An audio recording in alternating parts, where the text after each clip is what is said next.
It's UFC 267, Blachowicz versus Teixeira, and it starts.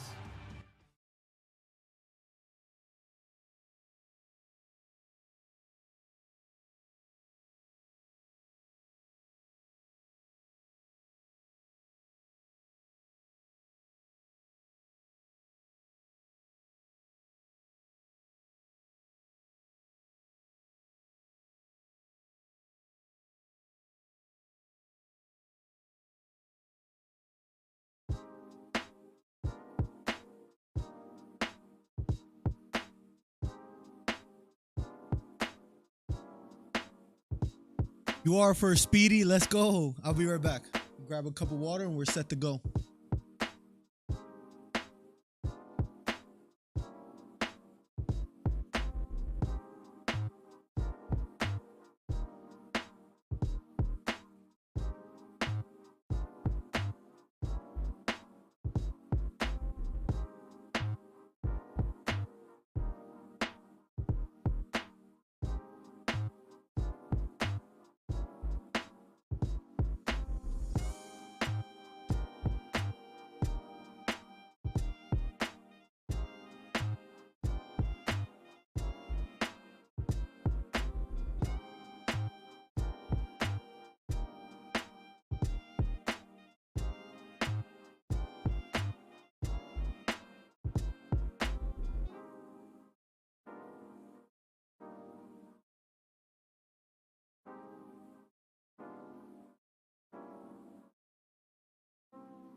Yeah. Check 1 2. Check 1 2.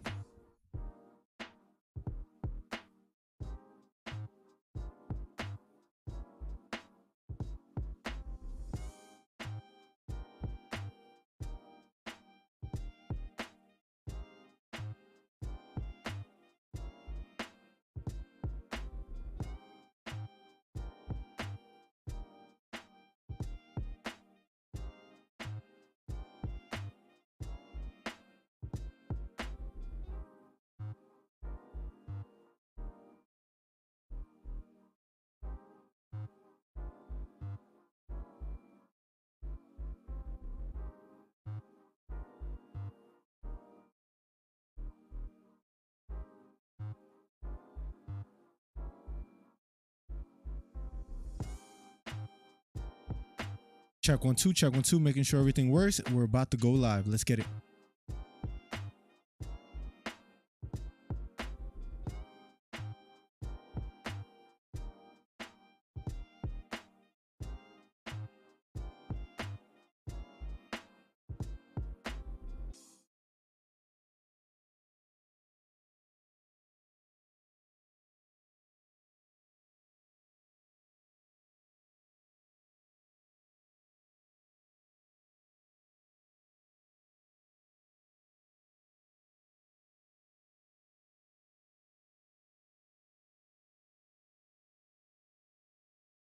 Welcome to the stream. Everything should be working now. Let's go, guys. I think the black glasses are good. I have the black ones or the clear ones, but let's go, guys. Welcome to the stream. We're literally just starting.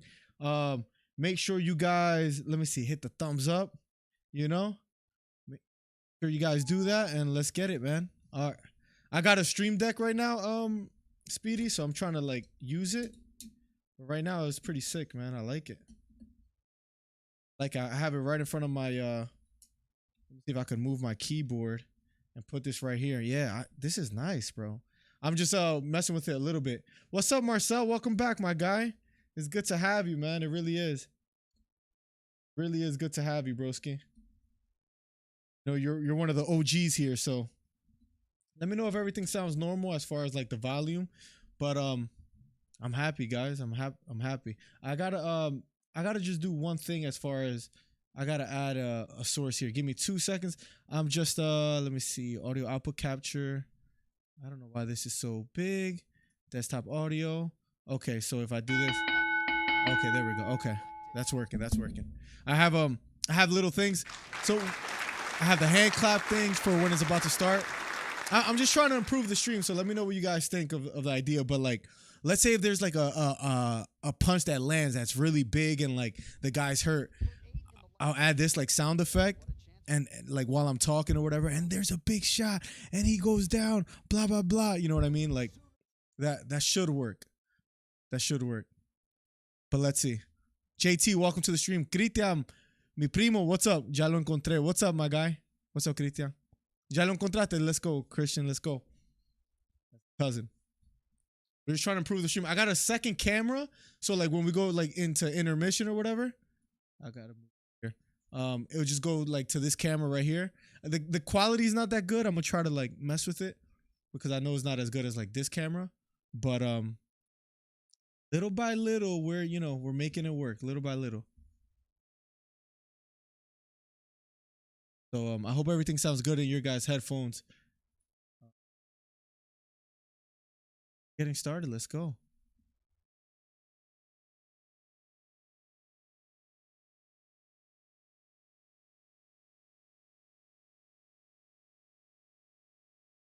That's working.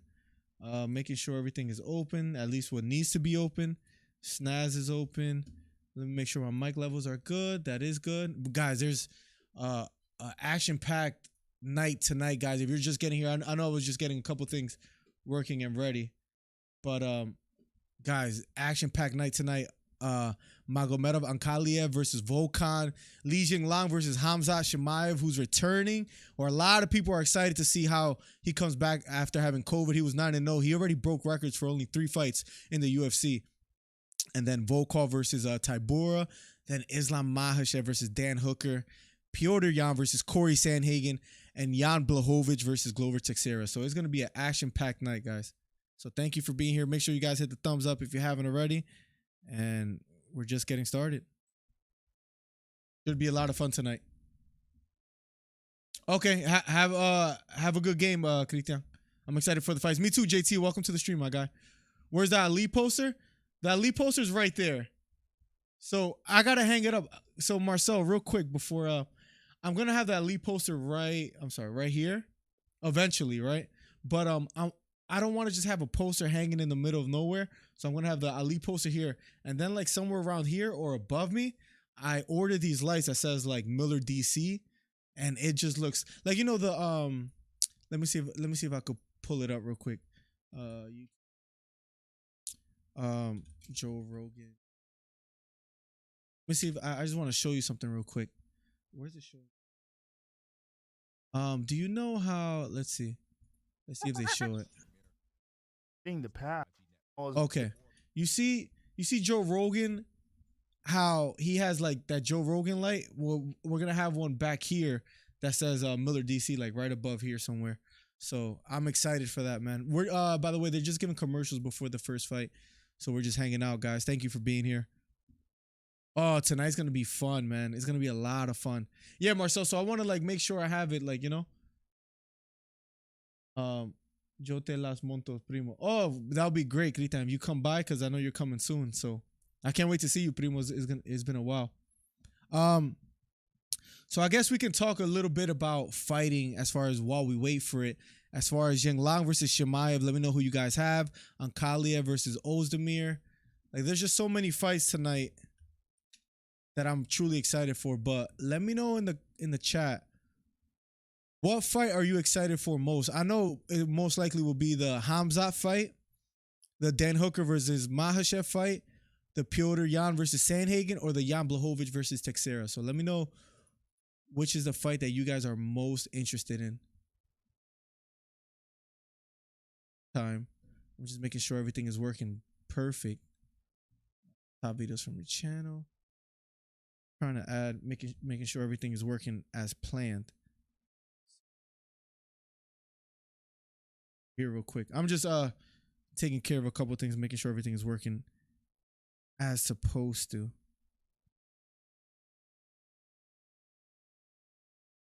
I'm just adding some tags to the video, and the easiest way to do that is actually off the phone. Surprisingly. See, I'm just doing a couple things real quick. In the meantime, guys, let me know what fight you guys are most excited for tonight. I'm kind of jealous that the wife went to go eat with her sisters and the baby, but it's okay.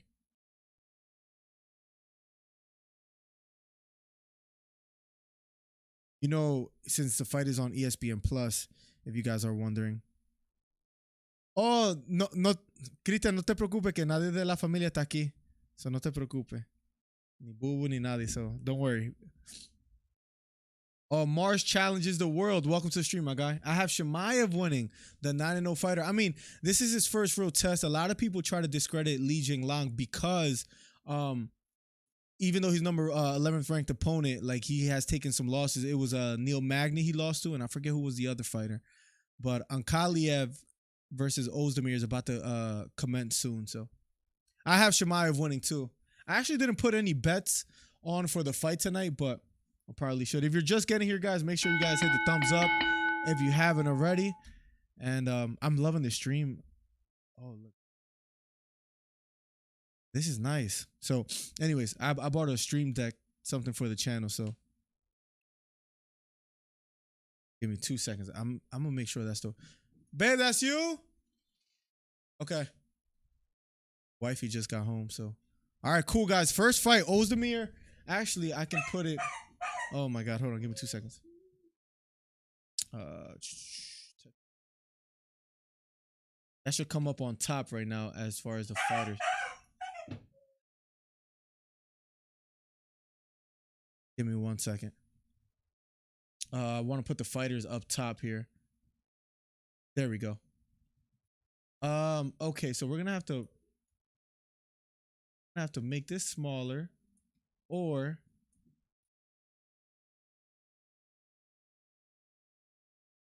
that looks nice right there. And then I could make this a little bigger. I just want to make sure the stream looks good. We're trying to work things out, you know. But one of the first fights is about to be underway soon. The Magomed fight, who's 15-1 versus Volkov, who's 17-5, is about to be underway.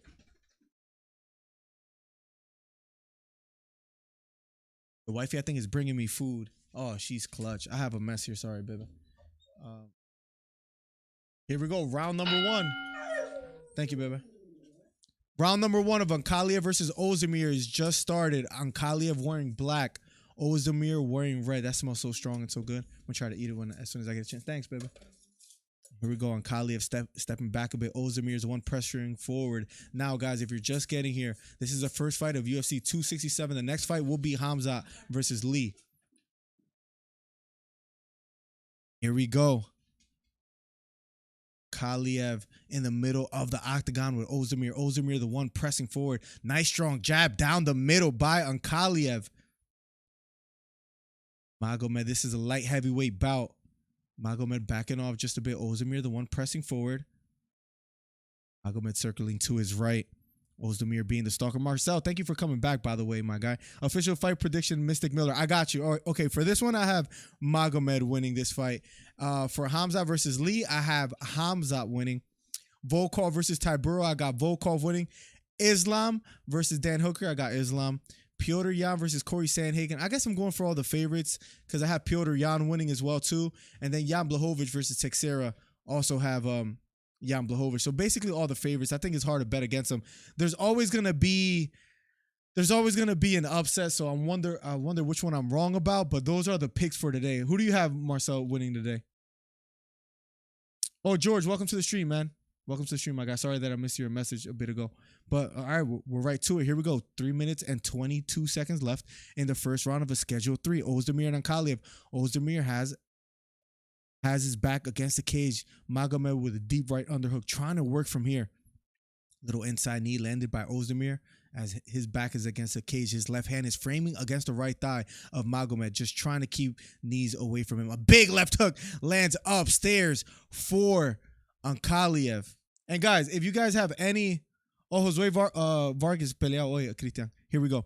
Let me know if it's too much. Like, I'm gonna try to do like the slow heartbeat when someone gets stunned or whatever, just to add just to basically add like dimension and excitement. But if it sounds weird or strange or you guys don't like it, just let me know. And if you have any ideas, also let me know as well. But here we go. Right hook misses by Ankalaev. Magomed, the southpaw fighter, fighting the orthodox fighter Oezdemir. Oezdemir trying to close the distance yet again. Magomed backs off, strong jab down the middle, lands for Ankalaev. Nice outside leg kick, lands by Oezdemir. Left kick to the body, lands for Ankalaev. Nice strong jab, left straight, down the middle, lands for Magomed. Head kick lands for him as well too. Oezdemir could be in trouble here. Magomed looks very dangerous, looks very poised. The crowd is chanting at the moment right now. This is where Oezdemir has to be careful. But they reconvene in the middle of the octagon. Just over a minute and a half left here in the first round. Jab upstairs just misses for Ankalaev. Counter right hook partially lands. Oezdemir having a tough time just closing the distance and finding some strikes. He throws a right hook, but that misses. Magomed standing toe-to-toe. Left kick to the body again. Lands for Ankalaev. Jab upstairs misses for Oezdemir. Head kick just misses for Oezdemir. He lands a right hook of his own. Finally, a punch lands for Oezdemir. Strong jab down the middle. Then a left straight lands for Ankalaev. Interesting fight so far, ladies and gentlemen. Here, the first round of a Schedule 3. Ankalaev pressing forward here. Looking for an opening. Guys, if you're just getting here too, I will make sure I catch up with chat as soon as the round is over. I'll read every message and we'll have a back and forth. Little redness on the nose of Oezdemir. Left hook partially lands for Magomed. Then he lands a jab to the body. Circles to his right. Head kick thrown by Oezdemir, but that doesn't land. Ankalaev backing off just a bit. Left kick to the body just misses for Magomed. Oezdemir feints a right kick, doesn't quite let it go just yet. Trying to measure the distance here. Jab thrown by Magomed, that misses. Left straight also misses for Magomed. Left hook. Counter right hook misses for Magomed. Both fighters standing toe-to-toe in the middle of the octagon. Left straight lands for Ankalaev. A few seconds left here in the first round. Backing off just a bit is Magomed. Head kick misses. And round number 1 is over, ladies and gentlemen. Corey with the upset, the 20 bones by Von Blue donation. Bro, thank you so, bro. This guy's insane, bro. Hey. A lot of people thought he beat Dillashaw, and this could be an upset. I have all the favorites, or not all the favorites. What's the word I'm looking for? All the people that are supposed to win. I guess the favorites to win tonight. So let's go. Little hand clap for my guy Von Blue for the donation, man. Thank you, bro, so much. I truly appreciate that, broski. That's really nice of you, man. Corey with the upset tonight. Leech gang. And, bro, you have Corey and Leech winning today, bro? You're insane, actually. If you're right, I might have to send you your 20 back just for being that bold in that prediction. You have Lee and Corey winning tonight, broski. That is actually insane. I don't have it ending that way, so we'll see.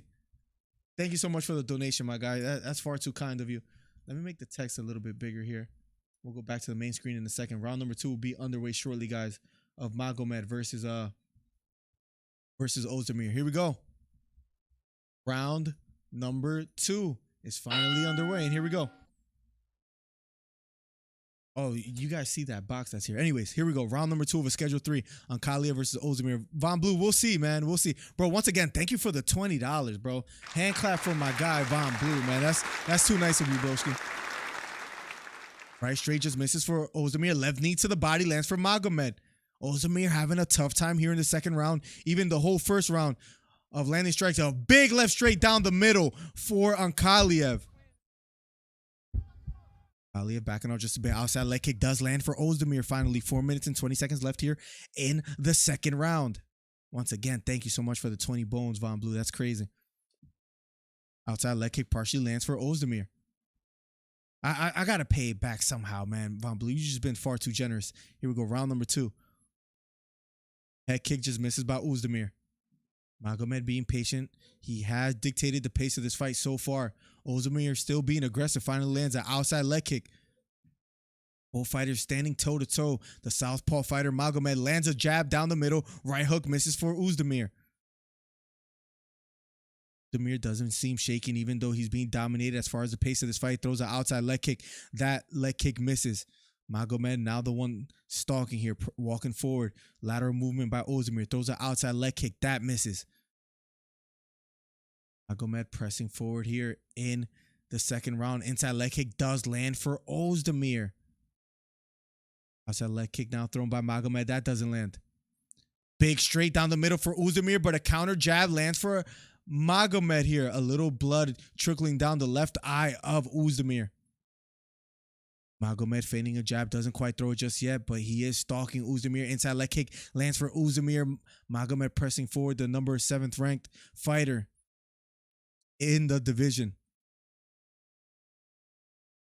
Both fighters kind of letting their foot off of gas here a little bit here in the second round. Short counter right hook just lands partially for Oezdemir here. Trying to find the rhythm here in the second round of a Schedule 3. Magomed circling to his right. A lot more blood trickling down the left eye of Oezdemir. Inside leg kick lands for Magomed. Oezdemir trying to walk forward. Head kick thrown, but that is blocked by Magomed. A lot more blood trickling down the left eye of Oezdemir as he circles to his right. Magomed, the one standing toe-to-toe with him, pressing forward. Inside leg kick lands for Oezdemir. Left kick to the body lands for Magomed. Here in the second round. Nice straight right hand partially lands for Oezdemir. Who won round 1? Magomed won round 1, Christian. Easily. Magomed trying to press forward here. Looking for an opening. Nice short jab lands for Magomed. And then a straight left down the middle partially lands for Magomed. And he's being the aggressor here in the second round. Another left straight down the middle lands for Magomed. As he also eats a right kick to the leg.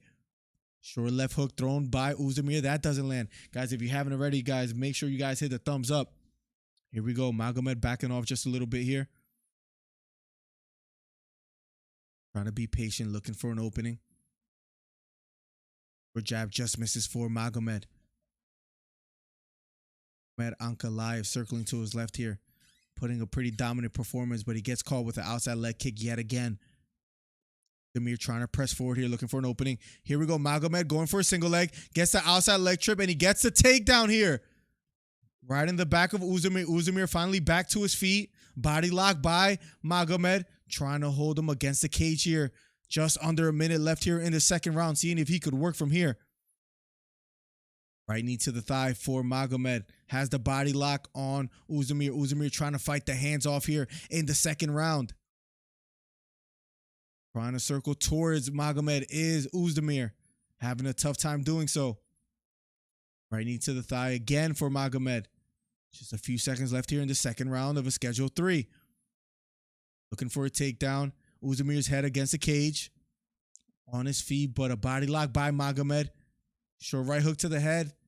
Back fist. Here we go. A takedown attempt by Magomed, but he doesn't get it. Oezdemir does a good job planting his feet and staying on his toes. Big right hook thrown by Magomed. That just misses. Threw it with bad intentions. A few seconds left here in the second round. Inside leg kick thrown by Oezdemir. That misses. And round number 2 is over. Guys, welcome to the stream. If you're just getting here, the #1 commentary on YouTube is now live. Thank you guys for being here. I truly do appreciate it. Round number 3 will be underway shortly. The $20 donation by Von Blue. Thank you so much, my guy. That's truly kind of you. Round 3 will be underway shortly, guys. This is the first fight of the main event. If you're just getting here, after this will be the Jingliang fight versus Hamza Chimaev, the undefeated fighter. So the number 11th ranked opponent versus Chimaev, who's 9-0. And is coming back after a long layoff. Even though before that, he was on a tear. But he caught COVID. And he had to be out for a while. But now he's finally back. Just getting here. Let me know who you guys have winning in the main event. Between Blachowicz and TEIXERA. And between Sandhagen and Petr Yan.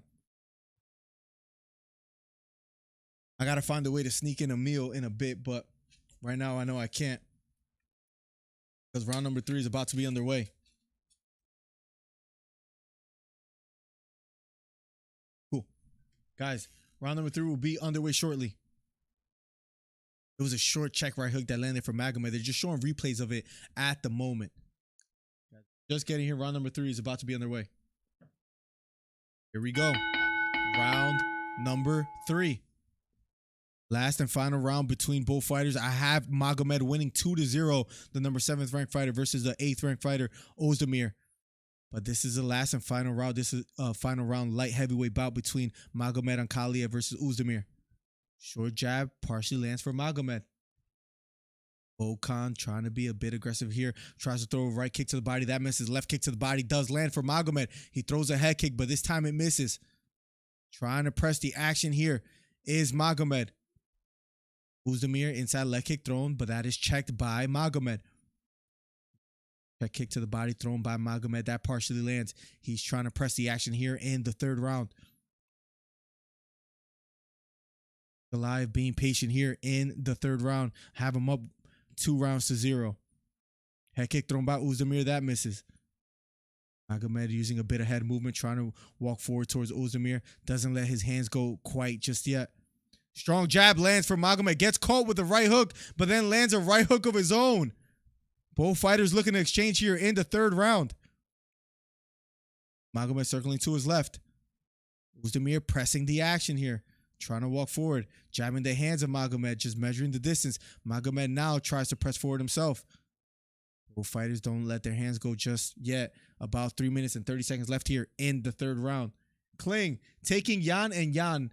Big Glover fan though.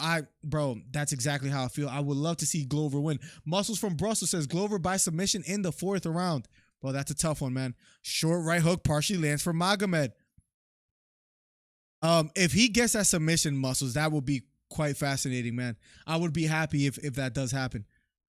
Counter right hook partially lands for Magomed here. Under 3 minutes left here in the 3rd round. Outside leg kick lands for Oezdemir. Head kick partially lands for Magomed. Landed a left straight and then a head kick. I think Oezdemir is just overwhelmed. Volkov is just overwhelmed by Magomed's precise striking. Kling Klong, let's see though, man. I have Piotr Jan and Jan winning as well too. As far as for today. Left straight down the middle just lands partially for Magomed out of an exchange. Little blood still trickling down the left eye of Oezdemir. Magomed being patient here. Strong jab down the middle lands for Magomed. Looking for an opening is Oezdemir, trying to be patient. Gets caught with a jab as he tried to close the distance here just a bit. Oezdemir being patient. Both fighters standing toe-to-toe. After this, we could talk some fighting, by the way, too, ladies and gentlemen. So right after this, just about 2 minutes left here in the 3rd round. Then we'll get right to it. And we'll read a little bit of chat, too. We'll go back and forth because I have Magomed winning 2-0 right now. John Carson says, what's up? What's up, my guy? Welcome back, man. Much love, man. You've been here for a while, too. So what's up, John? JT says, Oezdemir's chin is holding up better than I thought. It is holding up quite well. He's just having a tough time landing without getting caught with bombs. And I think that's what's making him a bit hesitant. As far as his chin, though, doing a great job of taking some shots. He gets caught. Magomed gets caught with a short right hook. I think if this fight progressed, who knows if Oezdemir would have more success. But right now, Magomed is just putting on a striking clinic so far. JT says, yep, Ozdemir's chin is holding up. Muscles from Brussels says, who wins, Sandman or Jan? I have Piotr Jan winning today. My fear is that Corey Sandhagen being so unorthodox and rangy could create problems for Piotr Jan. And that's where, I mean, it'll make it an action-packed fight if that's actually what happens. So let's see. By the way, guys, make sure you guys hit the thumbs up if you haven't already. All right? Make sure you guys hit the thumbs up so we could be the #1 commentary on YouTube. Big left hook thrown by Oezdemir. That misses just under a minute left here in the 3rd round. Sandhagen, bro, like, imagine he's Piotr Jan is supposed to have that rematch against Aljamain Sterling. Sterling with a neck injury. You know, a lot of people are doubting whether it's a serious injury or not.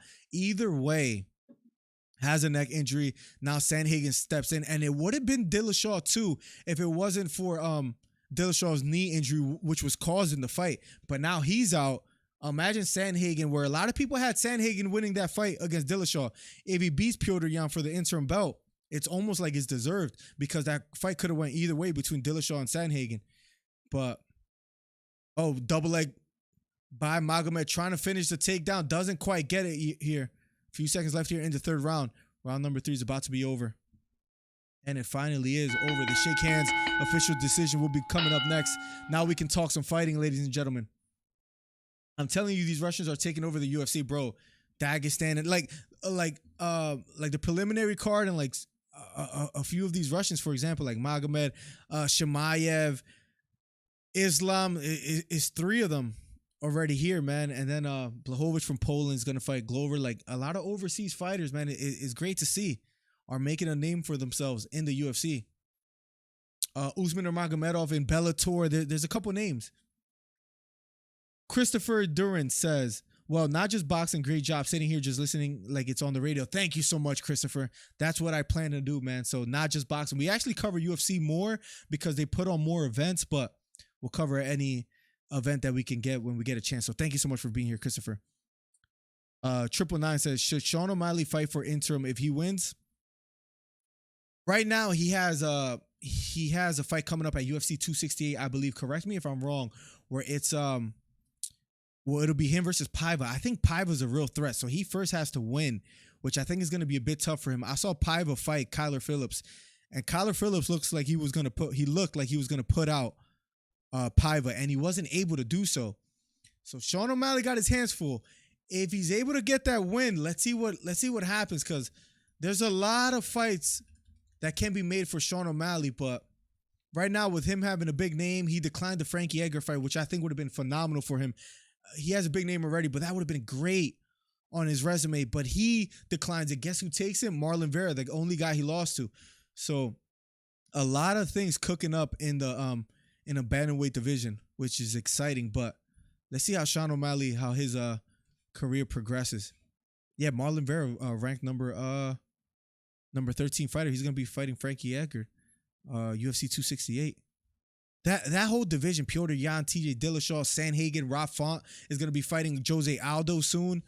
So Merab also as well too. I think they gave the unanimous decision to Magomed. Yeah, they did. I just tapped out for a second here. But a lot of fights that are cooking up in the future.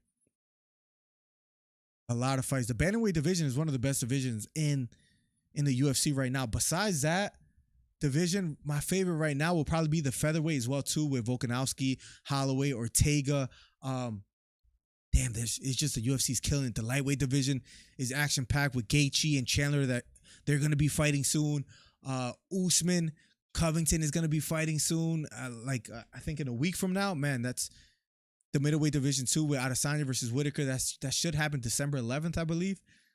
The UFC's killing it, man. I'm not going to lie. I can't lie to you guys. Rose Namajunas versus Weili Zhang is going to be fighting soon, so. But Christopher, thank you for being here. JT, Muscles from Brussels says Sandhagen KOs Yan in the third. Man, a lot of people are going with the dark horses, man. I like it. I like it, man. I truly do like the predictions. And I respect it.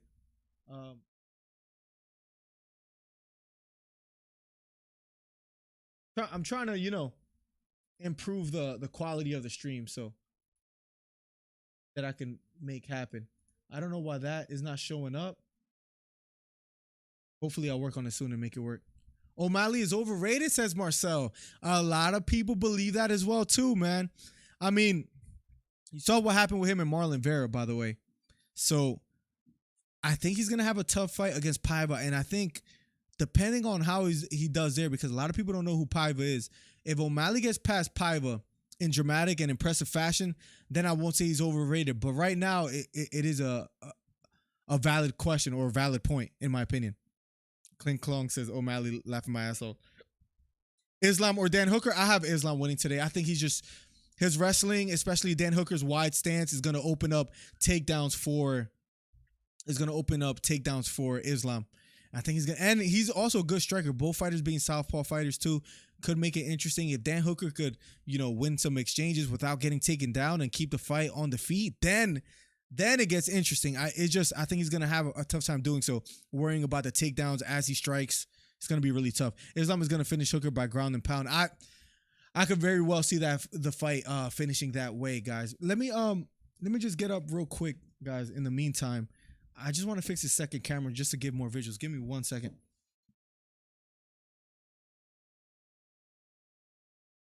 I'll be right back.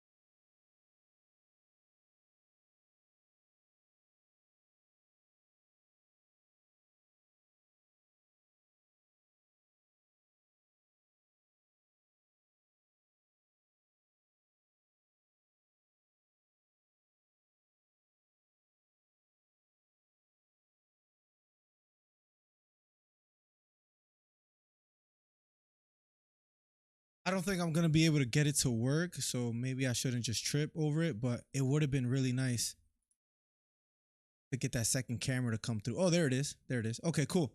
I just want to be able to give, like, you know, different visuals, so. All right, cool.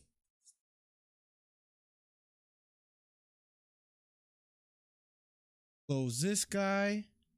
Let me put Streamlabs over here. Just trying to improve the quality of the stream, guys, if you guys don't mind, so thank you for being here.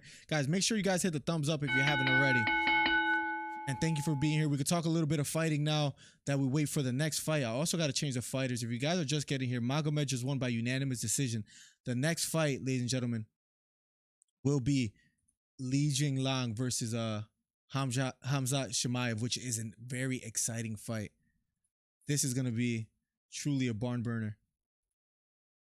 I really can't wait for this. Jingliang being 18-6 versus Hamzat Chimaev. There's a lot of hype behind Hamzat. Oh, that's another question, guys. We talked a bit. Do you guys think Hamzat is a real deal? You guys let me know in the chat. Guys, hit the thumbs up if you haven't already so we could be the #1 commentary on YouTube. Carson says, I'm telling you, these Russians are taking over. Brussels says, Sandhagen KOs Jan in the third. Islam is going to finish Hooker by ground and pound. I absolutely agree. My heart wants to say Dan Hooker, but my brain says Islam, sadly. That's exactly how I feel. For Dan to take this fight on a short notice, he was supposed to go back to New Zealand. He was away from his family. He fought like about a month ago, if you guys know the time frame of the last time Dan Hooker fought. But he fought in just like two events ago or something along those lines. He had to stay in the States. He didn't say no to Islam, which I feel a lot of people are going to duck Islam or going to try to, but he's going to be undeniable and people are going to have to face him eventually. But I think he's one of those fighters that if a fighter can duck him, they will.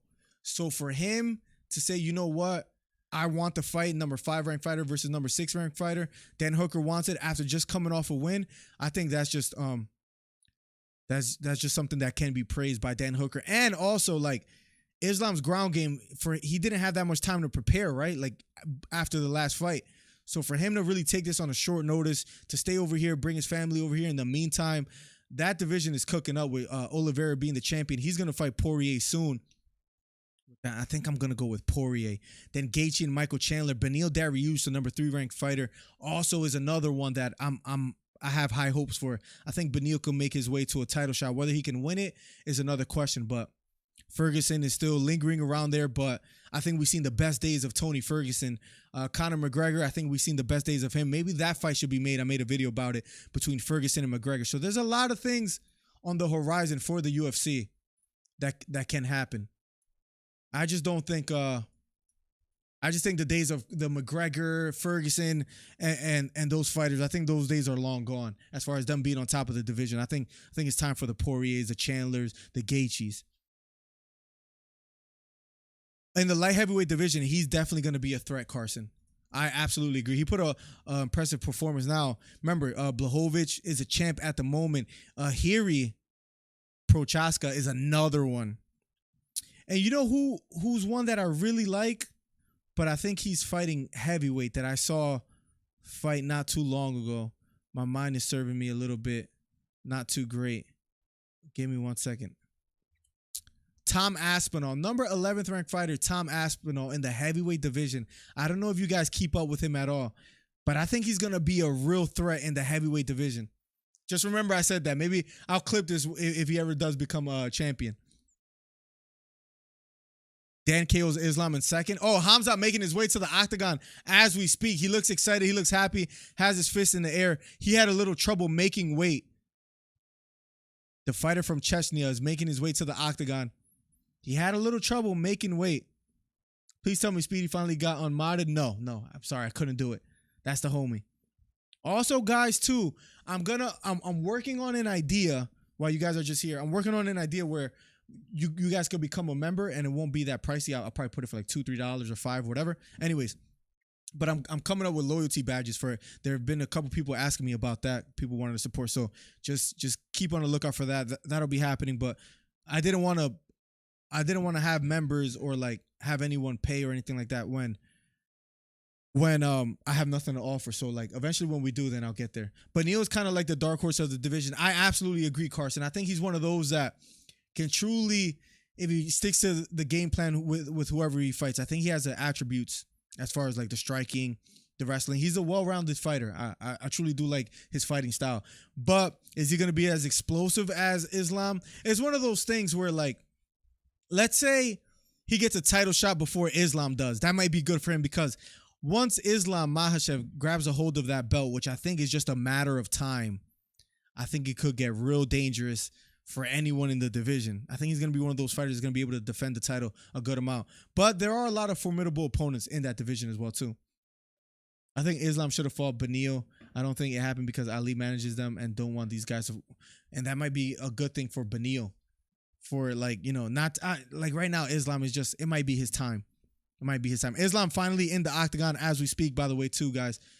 I'm sorry, not Islam. Hamza Chimaev in the octagon. That's going to be going down shortly. Li Jingliang finally making his way to the octagon. He's walking in right now as we speak. So this fight will be underway shortly, guys. Kevin says, God, oh word, you'll tweet that out when it's up and running. I got you, bro. I got you. By the way, guys, make sure you guys hit the thumbs up if you haven't already. Li Jingliang versus Hamzat will be up next, guys. Guys, you ever like starved, bro, and you have food right next to you and you can't eat it because you're streaming, bro? Hurts, bro. I might have to take a quick bite real quick. Give me 2 seconds, guys.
Ate a few fries because, guys, I haven't ate and I played basketball today, bro. So, like, imagine I am dying. But Li Jingliang, last 3 wins by knockout, Brazilian Jiu-Jitsu black belt, 9 wins by knockout, making his way to that. Guys, Chimaev could be the real deal, and that's what we're about to find out. I think this is going to be a good test for him. If he wins in dramatic fashion, then we really got to start considering him, in my opinion. I will, Kevin. Thank you, man. I appreciate that a lot, Kevin. I think we see Islam versus Poirier 2022 for the lightweight title. I love Oliveira, and that sucks that he's going to have to fight someone as dominant as Poirier in his very next fight. But I just hope he's able to put on a good performance. But, like, yeah, I think Poirier is going to beat him. But then Poirier to defend that title against Islam, that's a tough fight. Like, there's just the level of competition in the UFC right now is just astronomical, man. Like, as far as, like, you can have a number 2 ranked fighter fight a number 7th ranked fighter, and they're like really close in skill. Like, I think And there's not like, of course, there's specialists that fighters that only take the fight to the ground, fighters that only strike. But I feel like right now we're starting to see a lot more fighters that can mix it up. And that's good to see. That's a good thing.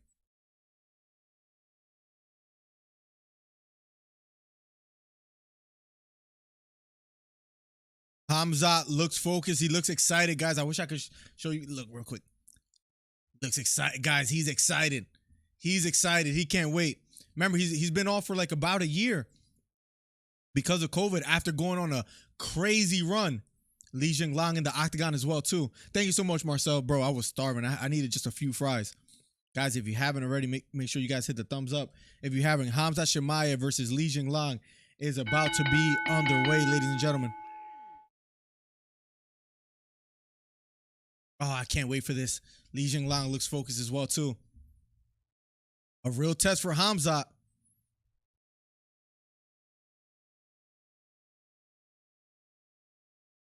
A real test for Khamzat, guys, is about to be underway.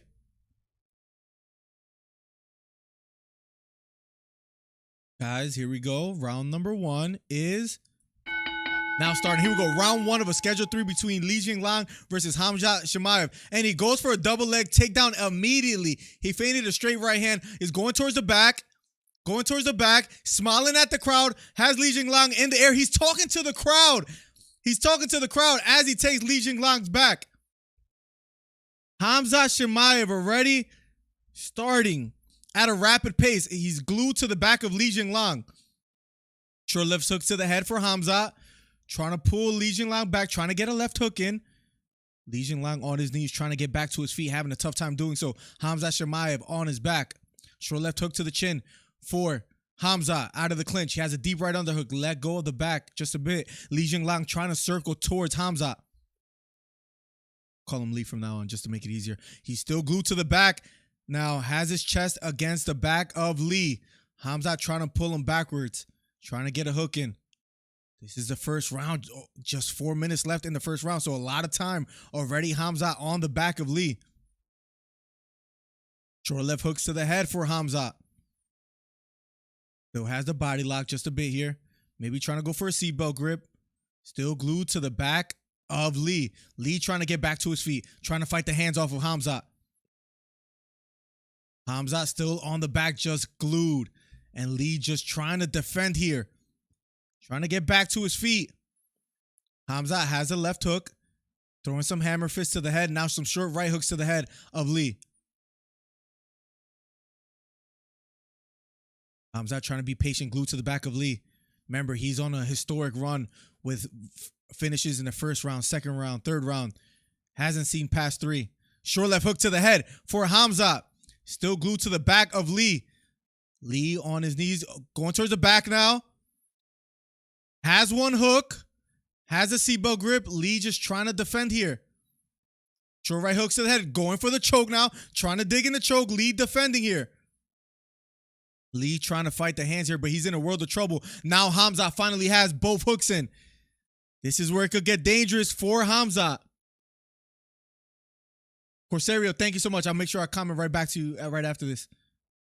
Cheers from Austin, Texas. Thank you so much. Oh, Lee is in trouble right now. I'll get right to your message shortly, but thank you so much for being here, even though you don't follow the UFC much. I truly appreciate that. Khamzat glued to the back, going for the choke again. He's under the neck, I think. Grabbing his bicep, going for the choke. Trying to fight it off is Lee. Lee says he's still fine. Lee is defending here. Locking it up on the bicep. Lee trying to defend. Lee trying to defend here. He's in a world of trouble. Could be put out any moment. He's in a world of trouble here, ladies and gentlemen. But he fights it off a bit. Now again, Khamzat is under the neck yet again. Lee trying to defend. Trying to breathe here is Lee. Lee trying to fight the hands. It's over. It's over. It's over. Khamzat Chimaev, first round, rear naked choke victory. The crowd going insane. What a dominant performance by Khamzat. Khamzat's trying to make sure he's okay. Khamzat, if you're just getting here, first round, rear naked choke victory for Chimaev. Man, that guy's just explosive. Whoa, Von Blue, you're 0 for 1 right now, Von Blue. All right, so Corsario said, not into UFC as I am into boxing. Just stopping by to say hi. Are you going to comment the Canelo Plant fight? Yes, I am, Corsario. Thank you so much for being here. I truly appreciate you for just stopping by and saying hi. It means the world to me. To have a community that even if they don't follow UFC, they want to say what's up. They want to hang out. Thank you so much, Corsario. And yes, we will be covering that fight. That'll be next week, November 6th. 0-1 today. Yeah, Von Blue, you're 0-1, man. Lee needs to stay on his feet. He just wasn't able to do so. And Hamza did a great job of acting like he was going to go for like a bomb of a right hook. And he did one of these, but then he level changed and went right for that double leg. Explosive too, man. Lee had no chance of stopping that takedown. What a performance by Hamza. His historic run continues. What is the I think he has Hamza Chimaev records real quick. Hold on. I'll tell you guys right now. If you guys are just getting here, first round, rear naked choke for Hamza. Okay, his first fight in the UFC, he finishes in round 2 by Darce choke. Second fight in the UFC, round 1 TKO knockout victory. Then against Gerald Mearshart, round 1. So round 2, round 1, and again round 1 finish for Hamza. He's probably gonna get performance of the night. Who knows? He's got a performance of the night in every fight that he's been in. What a performance by Hamza. That guy is just phenomenal. If you guys are just getting here, Hamza wins by first round submission. What a fight. Change the fighters here, because now what's next up will be Volkov versus, man, he stole the show there. He absolutely stole the show.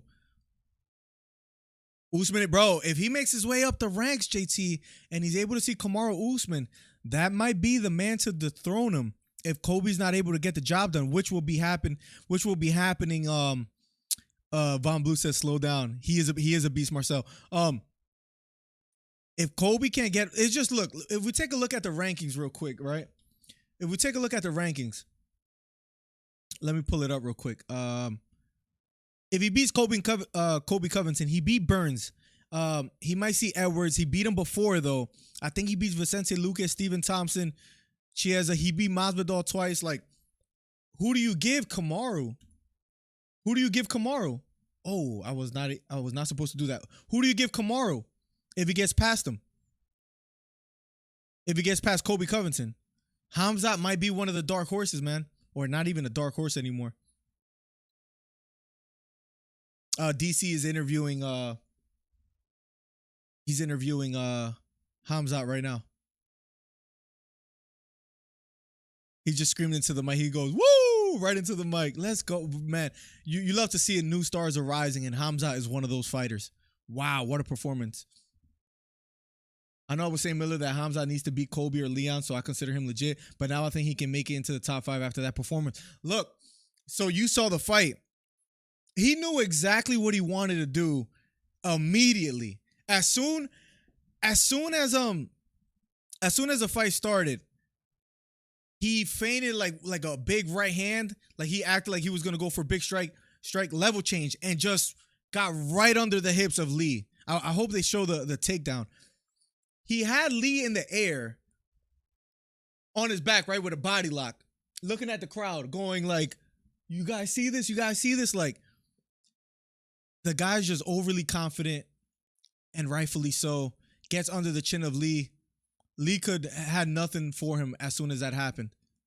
Man, that guy's explosive. He says, everybody. He says, I'm the champ, I'm the king, I'll kill everybody. This guy is just absolutely insane, broski.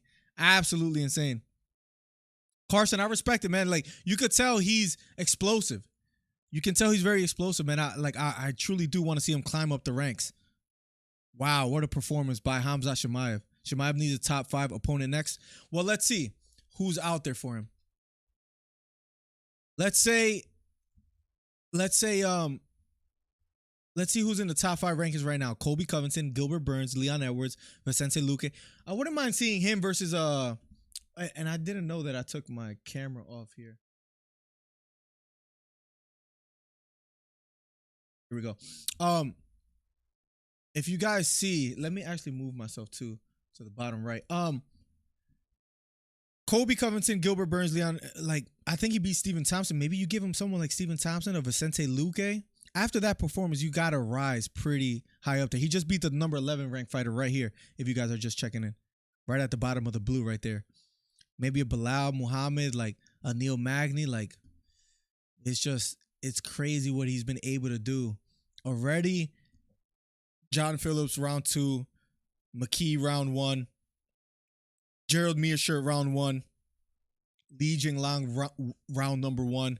Like, it's just, this guy, he might not be able to be held. He is a showman. And that's another thing I love about him, too. Like, a lot of times you see fighters, doesn't happen all the time, but the ones that are able to set themselves apart from the pack, I'm not even talking about skill-wise, as a global superstar, are the ones that have some kind of charisma, trash talking, whatever it is, right?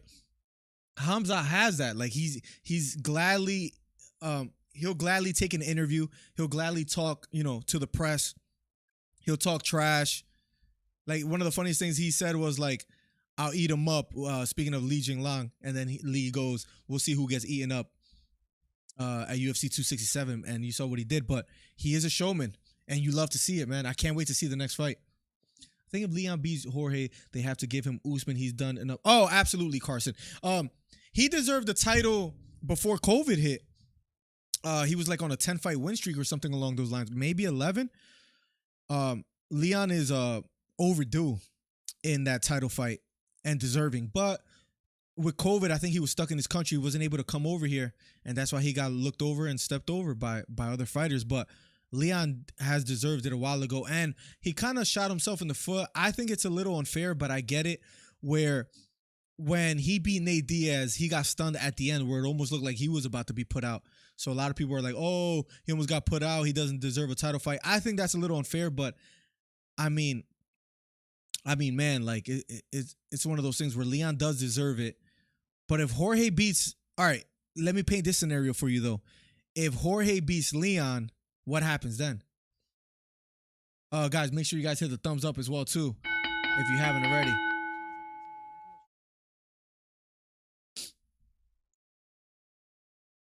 Catch up with chat. Muscles from Brussels says, Khamzat is fighting a guy 11. Let him fight Wonder Boy and Usman versus. Yeah, I wouldn't mind that. If Edwards gets past Jorge Masvidal, he should definitely get Usman. A Wonder Boy fight, a Stephen Thompson fight will be great, or somebody, of course, in the top 10, preferably like 7 or up, or something along those lines. Like, just because he was able to put in 3 fights. No, in let me see real quick. In 4 fights, 1, 2, 3, 4. He has only seen 2, 3, 4. He has seen 5 rounds in 4 fights. Yeah, he has seen five. He has seen 5 fights or 5 rounds in 4 fights. That's just, you got to be on another level to see only that amount of rounds in that short period of a time. Carson says, I think Khamzat should stay at welterweight. There's no need to go to middleweight. He should go to middleweight if he wins the welterweight belt. What do you think about the trouble he had making weight? You think that was just, it was only like half a pound or whatever. You think that has, like, maybe you're right. Maybe he shouldn't keep fluctuating his weight and stay at welterweight, try to obtain the title. If he keeps having performances like this, 1 or 2 fights, he'll deserve the title. Because again, Usman already, if he beats Covington, beat Burns, if he beats Edwards, maybe that should be his next fight. Maybe the next fight you could give him is Khamzat, because who else? Who else is putting on these kind of performances? I think if Usman beats Edwards after Covington, or whoever's the champ, it doesn't even matter. If Khamzat has one more performance like this, am I tripping to say maybe you just give him the title? Is that fair or is that unfair? What do you guys think?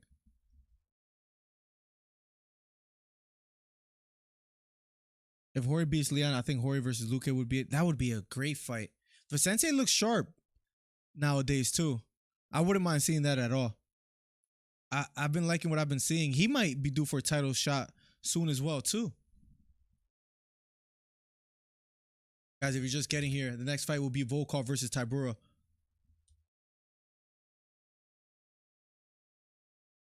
Couple bites in a second, but 4-fight win streak for Vicente Luque recently.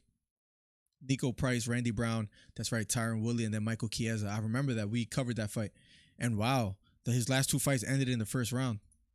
So he might be due. Give me 2 seconds, guys.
All right.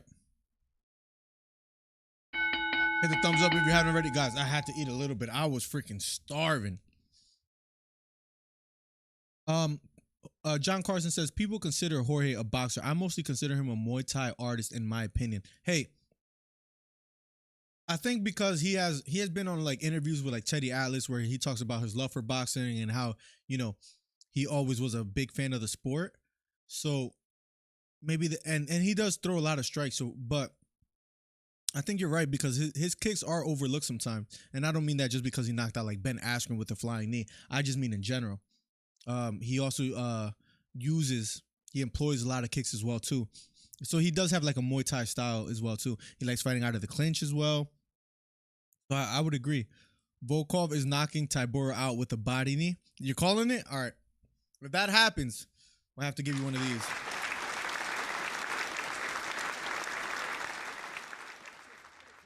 If that happens, we'll have to give you one of those. The wifey brought French toast from a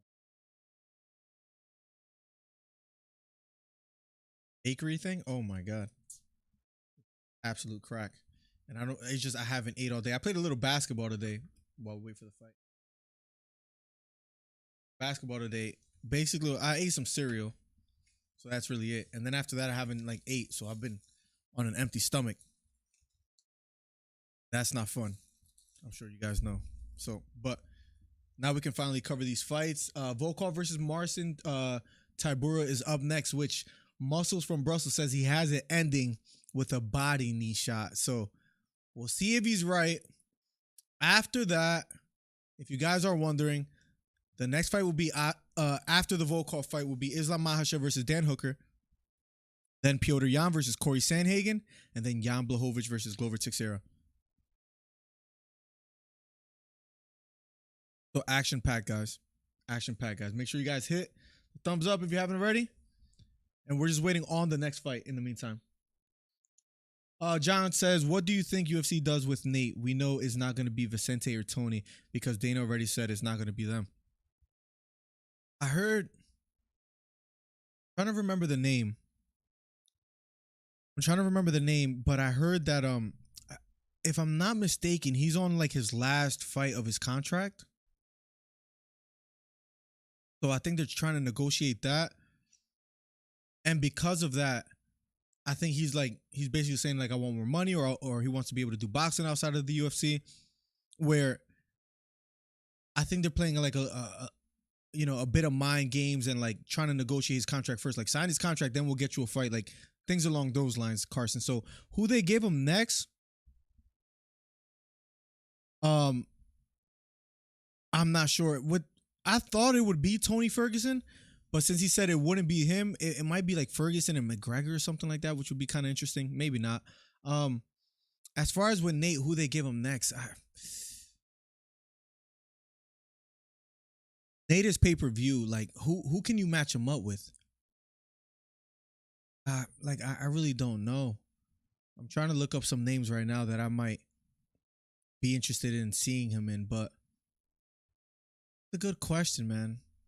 Who do you give Nate Diaz to at the moment?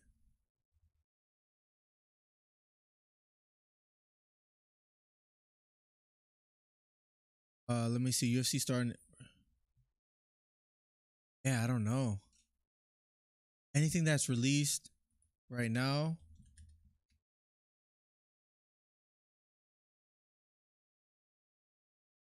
Give him. I don't. Good question. I don't know.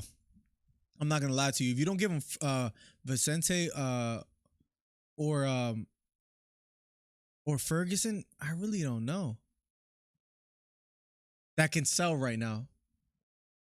Yeah, he's on his last fight. Exactly, Carson. So because he's on his last fight, I'm right now it's too early to call. I think they're having trouble with negotiations as far as his contract, and I think that's gonna hold him up a little bit. All right, guys, one more minute and I'll be done. Give me a second.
Sorry, I was muted. Okay, guys. I was literally just answering your question as far as the Nate Diaz thing, Carson. Yeah, like, they had many times to do that fight over again. And because they haven't, I mean, now Conor's going to have to heal. We don't know how long that will take. Do you think that's a possibility, though, the Conor McGregor fight versus Nate Diaz? Because Conor just is in a waiting game. Conor's in the waiting game as far as like healing up. Nate Diaz with his whole contract, it being his last fight, is going to be a while before they figure that out, so to speak. So I'm not sure.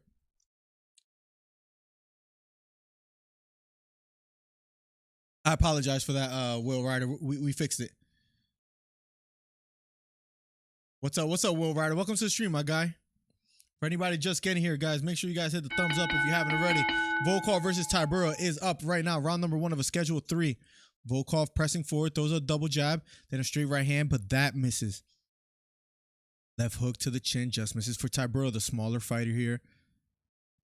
For 8th ranked fighter, Tybura fighting number 5 ranked fighter, Volkov here. Left straight just misses for Tybura as he tries to switch stances. Switches back to his orthodox stance. Going for a double leg takedown, doesn't get it. Volkov stands tall, does a good job doing so. Both fighters fighting out of the clinch. A left hook lands for Tybura here as they separate. Volkov circling to his left, backing off just a bit here in the first round. Short right hook lands for Volkov and the left hook lands for Tybura. Volkov backing off just a bit here. Trying to sprawl as he almost gets taken down here. Volkov's back against the cage. Tybura going for a takedown yet again. Volkov doing a good job standing up, standing tall, kind of sprawling here just a bit. His back is still against the cage though. Tybura trying to sell out for that takedown. Volkov back against the cage. Tybura trying to still look for that single leg or that double leg here in the first round. Left hook just misses for Volkov. The taller fighter here now separates. JT has it by knockout, I believe. Big looping right hook just misses for Volkov. Short right uppercut just misses for Tybura here. Tybura being patient. Straight right hand down the middle partially lands for Volkov. Again, a takedown attempt by Tybura, but this time he doesn't get it. Level changing is Tybura, trying to get on the inside. Just under 2 minutes left here in the first round. Outside leg kick thrown by Tybura. Partially lands, but with no significance or power. Going again for the double leg takedown. He doesn't get it. He actually gets pushed to the ground now, and now Volkov is on top. Now Volkov is on top inside of his close guard, trying to open it up here. Volkov on top, forearm against the chin of Tybura. About 90 seconds left here. He's in half guard as we speak. Volkov on top. Tybura now defending. Has the body lock from the bottom. Just trying to keep Volkov close to him so he doesn't exchange. He doesn't separate and let his hands go. Tybura just with a body lock holding Volkov tight. Basically hugging him. A minute left here in the first round. Volkov on top of half guard. Being patient here, pressing against the chin of Tybura. Using the forearm to frame against the chin of Tybura, trying to just create some distance so he can land some strikes. 40 seconds left here in the first round.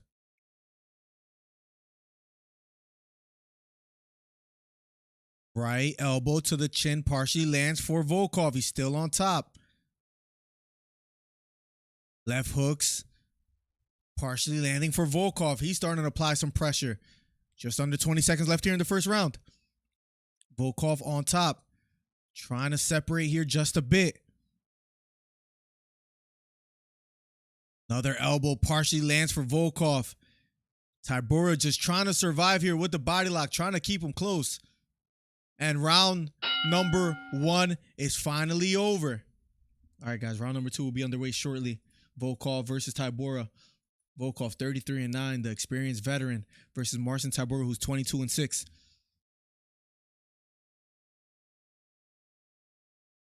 I feel like UFC thinks Nate could beat Conor because if you look that second, you can make an argument that Nate beat Conor. Yeah, like I I remember watching that fight where after they gave the decision, I was like, man, that's tough because that could have went either way, and I wouldn't even have been mad if they gave that fight to Nate Diaz. So, and he looked a bit disappointed as well too. I mean, it does set up the third fight, but it was definitely debatable in my opinion. Will Ryder says, I think Conor could still beat Nate. Let's see how he comes off the injury. I don't know what kind of version or what we're gonna get from Conor McGregor after that injury. That injury could be one of those injuries that slow him down, and he never looks the same, or he comes back. Let's see how he takes a leg kick. I just really don't know what kind of version we're gonna get from Conor when he comes back. But why not give him the Nate fight? That might be a good one. Here we go. Round number 2. Wow, November 13th, Yair Rodriguez versus Max Holloway, too. That's another ESPN Plus fight. Both fighters standing toe-to-toe. Straight right hand down the middle. Lands for Volkov. Volkov circling to his right. Straight right hand. That time, it misses for Volkov. Right kick to the body. Lands for Volkov. Fighter standing toe-to-toe. I can't wait for these next fights. I truly can't. Tybura level change just a bit. Gets caught with a left hook here upstairs in the second round. Right overhook. That just misses for Tybura. Having a tough time closing the distance here. Straight right hand just misses for Volkov. We're backing off. Here we go with a double leg attempt by Tybura. This time he doesn't get it. Right knee to the body. Lands for Volkov.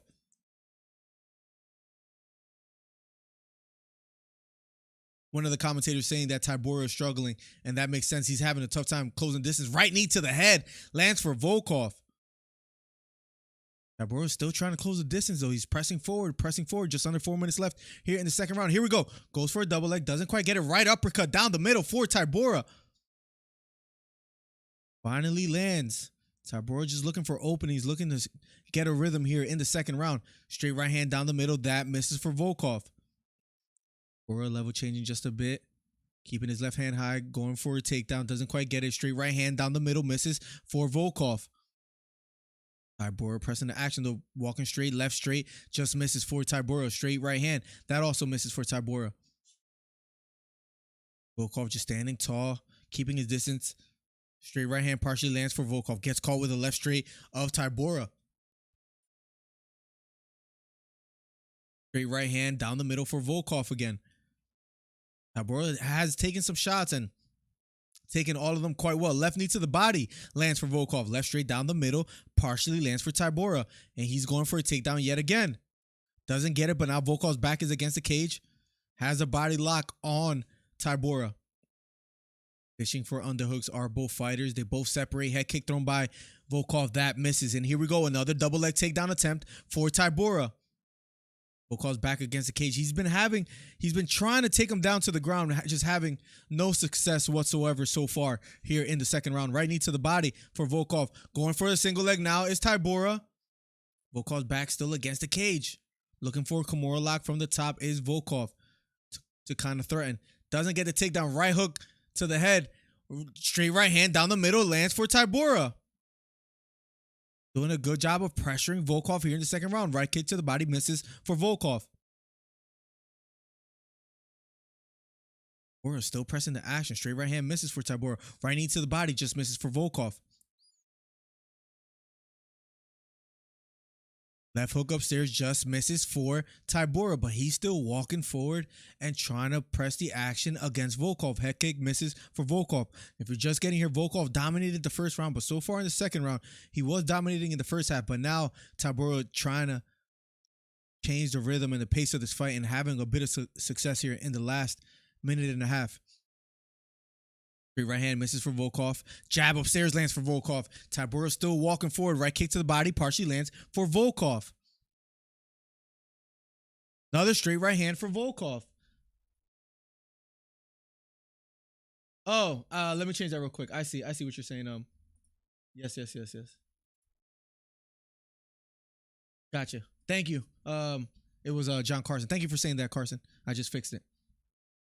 Conor is finished. I don't need to see him again. He is good for the Paul brothers. Okay, Marcel. If you had to guess, who would you say Conor sees next in the octagon? Left straight just misses down the middle for Tybura.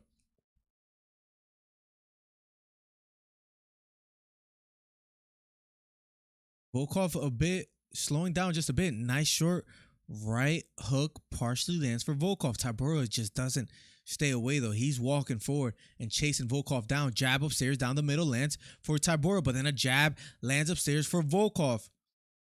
Throws a kick to the body, but that misses. 27 seconds left here in the second round. Short right hook partially lands on the chin. Takedown attempt again for Tybura. Doesn't quite get it. Still has a left underhook. Right hook to the body out of the clinch for Tybura. Left knee to the body just misses for Tybura. Few seconds left here in the second round. Both fighters fighting for position here in the second round. Back of the against the cage is Volkov. His back is against the cage. Tybura with a deep right underhook. And round number 2 is finally over. Round number 3 will be underway shortly. Interesting fight. I feel like the momentum is shifting a bit for Tybura, but it might be too late. We don't know. But what I will say is that he looks a bit aggressive where Volkov looks a bit tired, surprisingly.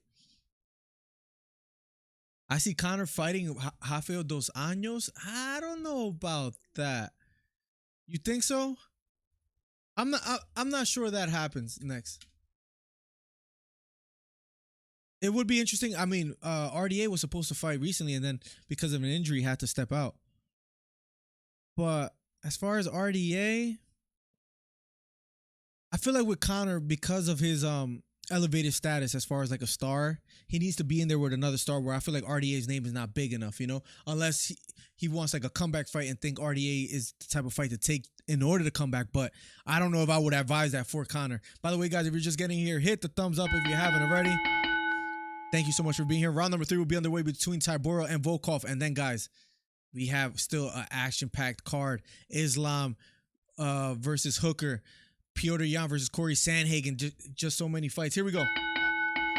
Round number 3 is underway between Volkov and Tybura.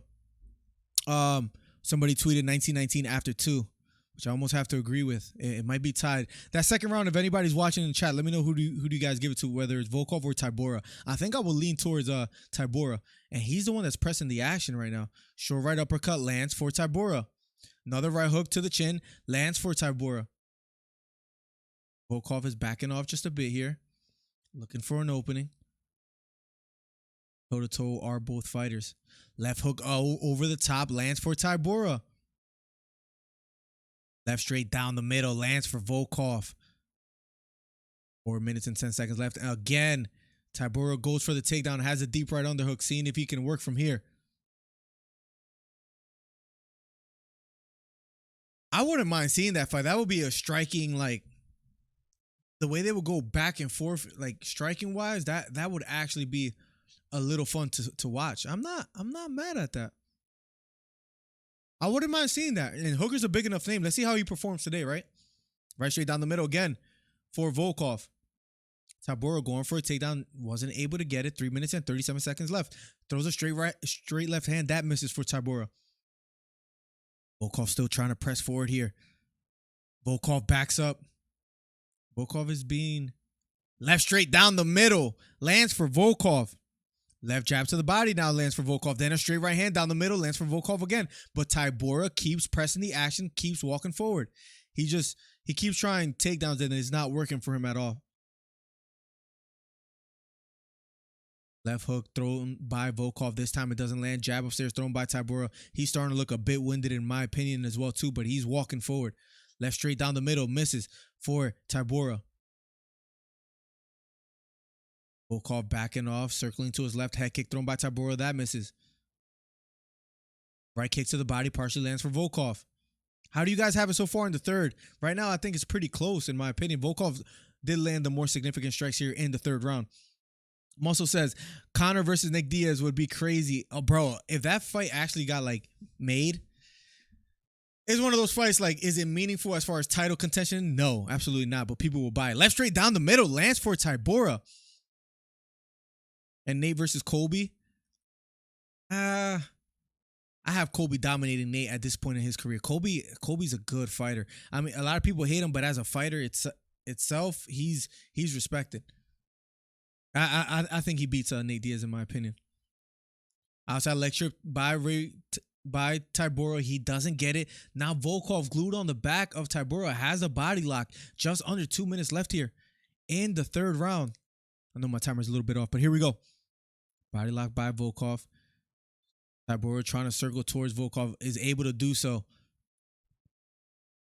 Straight right hand down the middle, then a left straight for Volkov. An uppercut lands for Volkov. He's starting to unload here in the third and final round between the fight. Straight right hand down the middle, misses for Tybura. Tybura walking forward now. Right kick to the body. This time blocked by Tybura. Head kick just misses for Volkov. Right hook over the top. Partially lands for Volkov. Now he starts to back off. Left straight down the middle by Tybura. He's trying to press the action here. Spinning back fist thrown by Tybura. That misses. Tybura, though, came to fight. I think he has to do a lot more if he wants to win this third round here as he tries to press the action. Volkov moving laterally to his left, getting away from the right hand of Tybura. Tybura still walking forward and walking forward.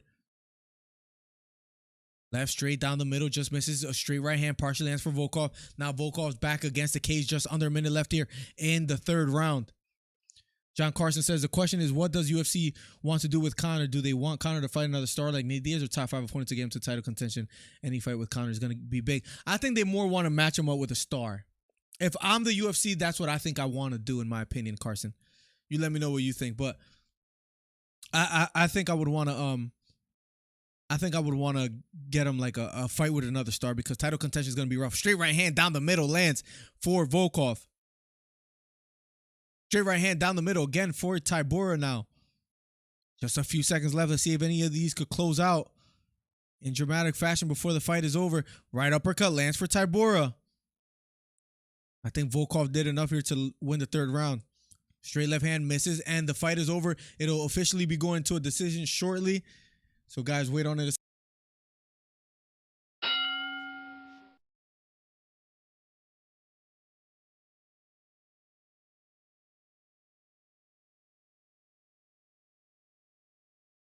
Let's see if this is working. Nope, not working. All right, cool.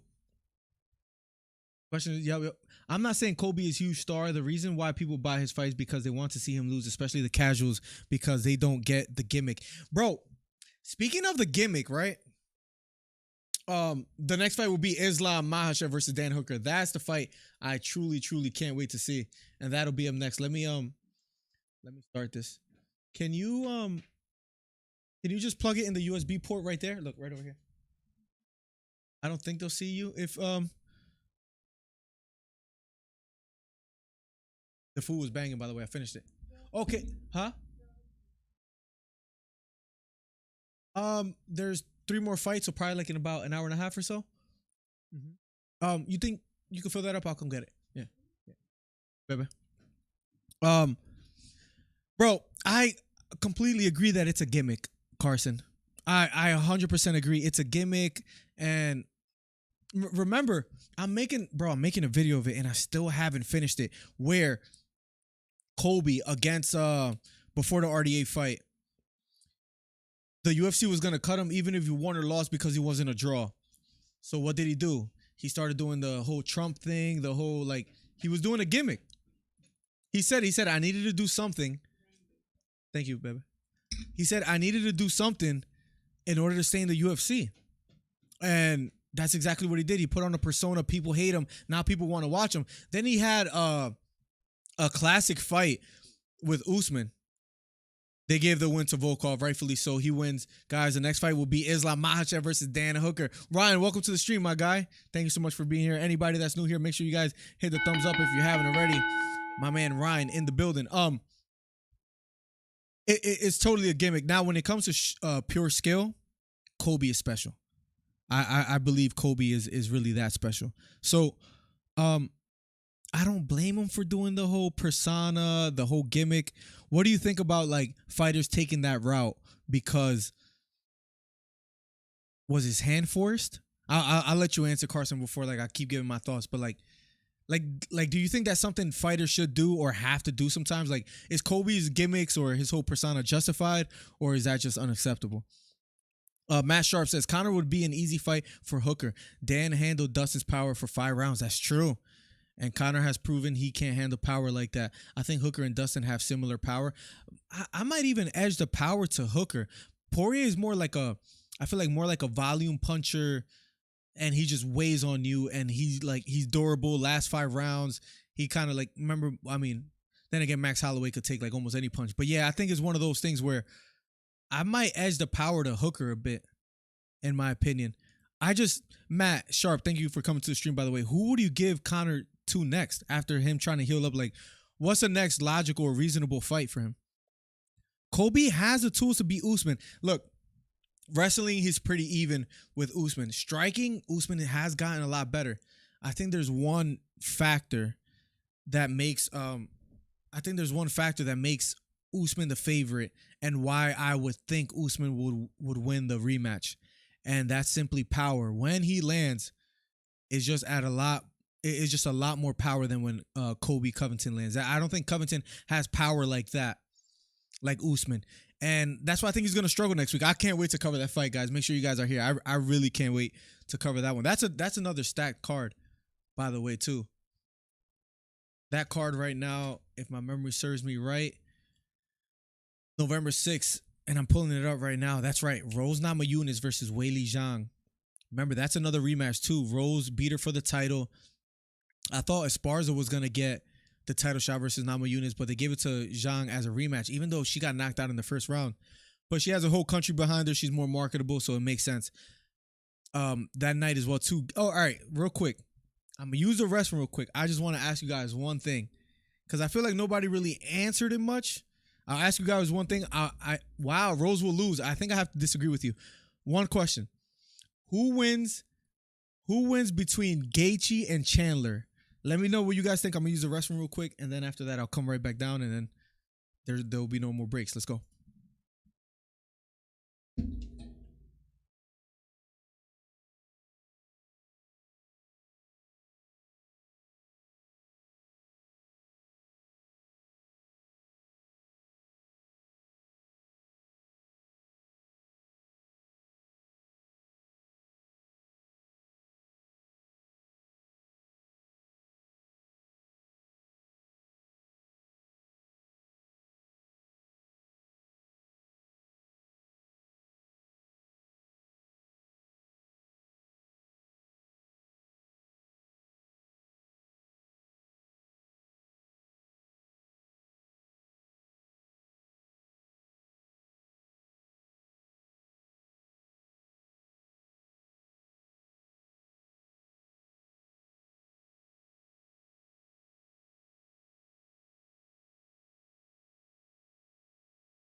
Okay, guys, if you're just getting here, I know we came back. We finally used the restroom. No more bathroom breaks now. The next fight on his way to the octagon right now is Dan Hooker. If you haven't already, hit the thumbs up, hit the bell for post notifications, subscribe if you haven't already. Dan Hooker is finally making his way to the octagon. Jan hasn't gone yet. I see Poma. Jan hasn't fought yet, but he'll be fighting next. That'll be the next fight. Right now is Dan Hooker versus Islam Makhachev. I got Chandler. All right, here we go. Let's see. Oh, we got some predictions here. Chandler will win by knockout, JT says. Ryan says Gaethje. Justin is too durable for Chandler, Matt Sharp says. Interesting. Gaethje by decision or knockout?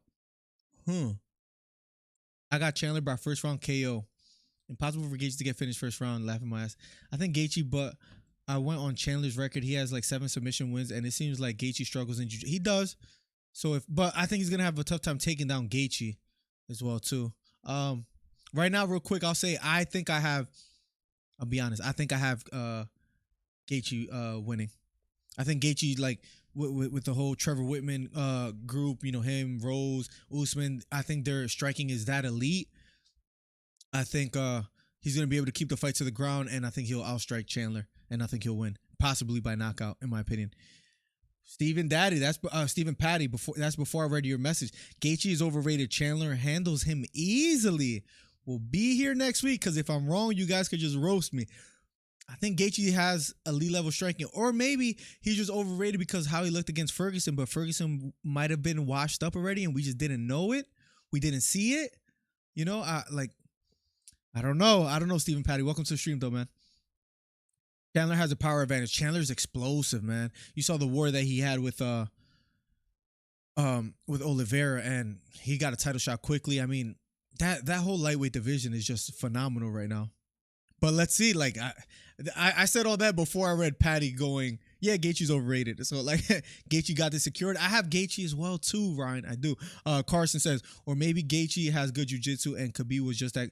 I think Khabib fighting anybody is gonna make your jiu-jitsu like he's just so. It's not even so much his grappling. It is the grappling, of course, but I think it's the pressure and things of that, like the intangibles for Khabib. Like you might know just as much as him, grappling wise. He just gets to where he wants to get to, and he's relentless. Like that's me speaking of Khabib. Right now, Islam Makhachev is up next, guys, versus Dan Hooker. I truly can't wait for this fight. Tail of the tape, lightweight bout. Islam, 30 years old. Hooker, 31. 5'10" is Makhachev. 6 foot tall is Hooker. 155.5 pounds is Makhachev. 156 is Hooker.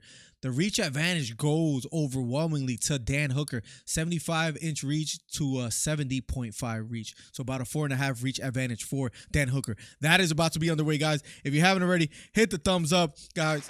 And thank you for being here. Let's get it.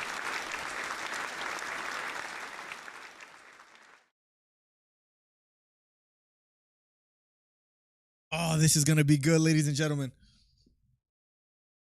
I hope Chandler gets knocked out. Why is that, Kling? Why don't you like Chandler? Gaethje got the security. Hey, man. What's up, Steven? Welcome back, man. Welcome back. And guys, next week, bro, I don't know how we're going to do it. Hopefully we could do both. But next week is also Caleb Plant versus Canelo, but I think it's around the same time. If anybody knows like the time frame or if I can do both, let me know. I hope I'm not mistaken. But I want to do both.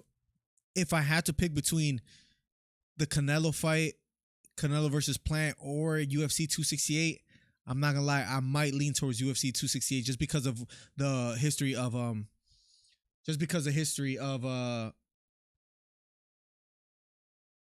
Kamaru versus Covington. Sorry, I was just fixing something.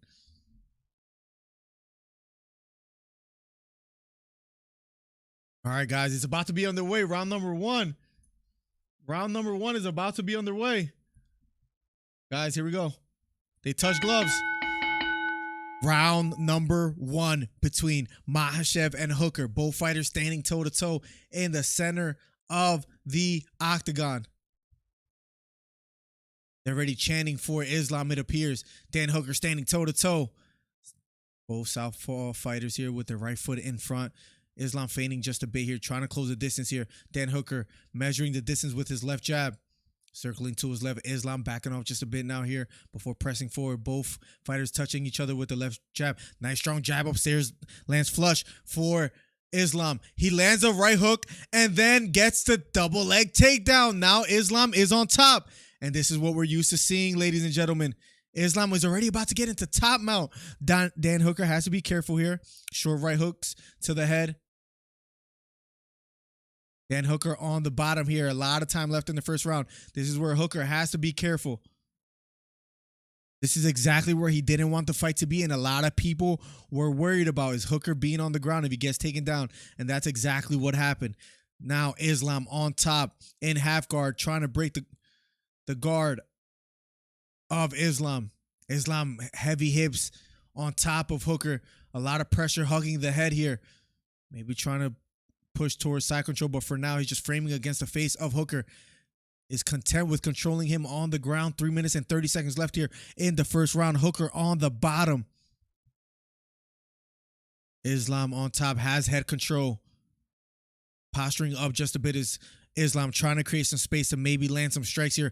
Hooker doing a good job of keeping him close to him. But at the same time, this has to be waning his energy, being on the bottom. Almost in full side control is Hooker. He's in reverse side control at the moment. He's looking for a Kimura, maybe is Islam.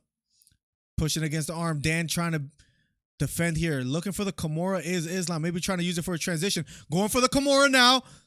Dan Hooker is in trouble. Dan's in a lot of trouble here. The Kimura lock by Islam. Hooker trying to keep his arm behind his back here. Oh, this is a tough Kimura lock. It's deep. And the tap.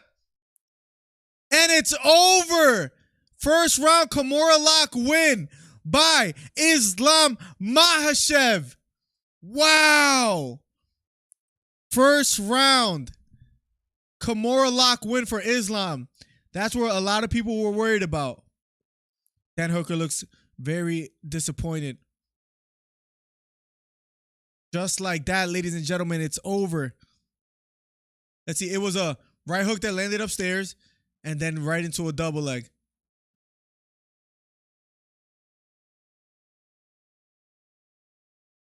Wow. Dominant performance by Islam. They're just showing the replays of it right now. He locked in that Kimura and they just started pulling it back and back and back. Look at the torque he has on that arm. Wow. First round submission win for Islam. Khabib smacking the desk. He was completely happy. Hasbulla has entered the octagon. What everyone has been wondering about. Hasbulla is finally in the octagon, ladies and gentlemen.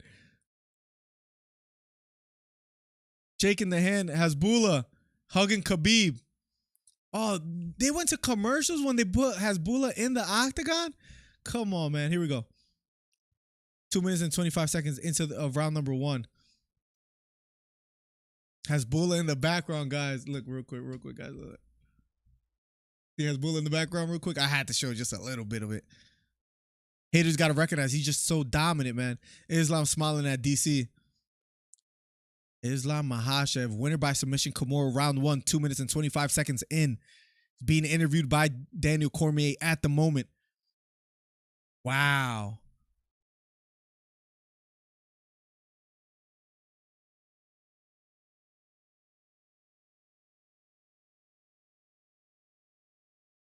He says, this guy's number 6 ranked. Now it's time to talk. I'm on a 9-5 win streak. I'm looking for a title fight. It doesn't matter. This division now is a little bit sleep. And I'll make this division work. Daniel Cormier, yeah. So remember, he was fighting number 10th ranked fighters, 11th ranked fighters. He was inching up. He gets the first round submission victory by Kimura. He wants his title shot. He wants his title shot. Imagine if that were to happen. I think their weight class difference is just a bit too substantial in my opinion right now. Lightweight to welterweight. Maybe not that. You never know. If Islam ever went up, but yeah, I don't think that'll happen anytime soon, Marcel. So my guy. Oh, he's dangerous, bro. Like I feel for Hooker because he wasn't even able to like get his feet planted and able to like strike a bit with Islam. Islam landed a right hook over the top and the double leg right afterwards. He said, "People come here for business. I come to take this belt." A massive victory by Islam. All right, now he's talking in his language to his fans. What a performance by Islam Makhachev. First round Kimura lock victory, 2 minutes and 25 seconds. Hasbullah, Khabib, Islam about to take a picture. Hasbullah's a legend, bro. Everybody was wondering how he would do. He said anyone, Christian. He said anyone. Hooker needs a long layoff to get his grappling better. Yeah, he just, to be fair, JT, does anybody have an answer for Islam when they get taken down like that? Like, do you think anybody gets off of the bottom ground? I mean, to be submitted that quickly after being taken down is not good, right? So I see what you mean by that. But Islam right now, number 6 ranked fighter. No, he's a number 5 ranked fighter. He beats Dan Hooker, number 6 ranked fighter. The only people above Makhachev, and this is something we could talk about before the next fight, because now the next fight, if you guys are just getting here, will be Petr Yan versus Corey Sandhagen. But in the meantime, when we look at the rankings, number 5 ranked fighter, Islam Makhachev, just beat Dan Hooker. Only people above him are Michael Chandler, Beneil Dariush, Justin Gaethje, Dustin Poirier, and the champ Oliveira. Do you give Islam the winner between Chandler and Gaethje? Do you give Islam Beneil Dariush? Or does he just get a title shot because, let's say Michael Chandler beats Gaethje. Michael Chandler already lost the title. Let's say, so now you might just give Islam the title shot and the winner between Oliveira and Dustin Poirier. What does he deserve at this time now, especially after being on a streak right now? I think he has a 10-fight win streak, if I'm not mistaken. Let me see right now. He's 20-1 right now in the UFC. 1, 2, 3, 4, 5, 6, 7, 8, 9. 9 wins in a row for Makhachev, if I'm not mistaken. They're showing promos of Kamaru Usman versus Colby Covington. I can't wait for that one as well either. It's like these Russians have secret about wrestling that the Americans don't know about, or they're naturally just better. You know what? Do you know who Jordan Burroughs is, John Carson? I'm assuming you do. The way they train wrestling, where in like America, yeah, they practice technique, they'll practice drilling. I think it was Jordan Burroughs that basically said the way they train over there is they drill all day and they go live all day. Like that's their life. So you're a 6-7-year-old in Russia. Like, for example, nowadays, let's say you have a son, right? Son or daughter, whatever. You know, she or he is in a jiu-jitsu gym or a wrestling gym. You know, they might go once a week, twice a week. If they're in high school, you know, they go to practice. But, you know, sometimes it's like half-ass a little bit, or like, you know, they don't give their full commitment or so. I think like in these countries like Russia and whatnot, they're 100% all the way out, no matter who, all day, drilling, wrestling. So the reason why I think they're ahead is just because of their passion for wrestling. Would say I think is just a bit more than over here, in my opinion. If I'm mistaken, guys, let me know. Kling says, I think he's even too strong for Oliveira's ground game. What could help Oliveira is his dexterity and being that long with his reach. He might have trouble getting on the inside. I think Oliveira is actually a tough fight for Islam. I would say, in my opinion. I think he beats Poirier, but I think Poirier beats Oliveira when they fight. Carson says, real question is what they're going to do with Beneil. He's like the odd man out. I agree. Like, who do you give Beneil next? He just beat, I know he beat Ferguson. Was that his last win? Yes, it was his last win. I was just making sure. May 15, 2021. So he's had a pretty decent layoff. Do you give Islam, like, who do you give him to? And he's also on a 1, 2, 3, 4, 5, 6, 7. He's also on a 7-fight win streak as well. Speaking of Dariush, that's a great question. Who do you give him next? And he's a number 3 ranked fighter. Does he deserve a title shot next? Like, there's a lot of options that can be made. Maybe you give Dariush the title shot before Islam. I don't know. I think Dustin beats Oliveira. It's one of those things where I think Oliveira could give Islam Makhachev problems, but I think Islam beats like the triangle trifecta or whatever you call it. I think Islam beats Poirier, but I think Poirier beats Oliveira. If that makes sense. And I think Oliveira gives Islam a world of problems. Islam will win the title next year. If he wins the title, I wonder how long it'll take for him to let it go, because he might be dominant for a while. Yeah, the Olympic champ. Yeah, I remember him in an interview.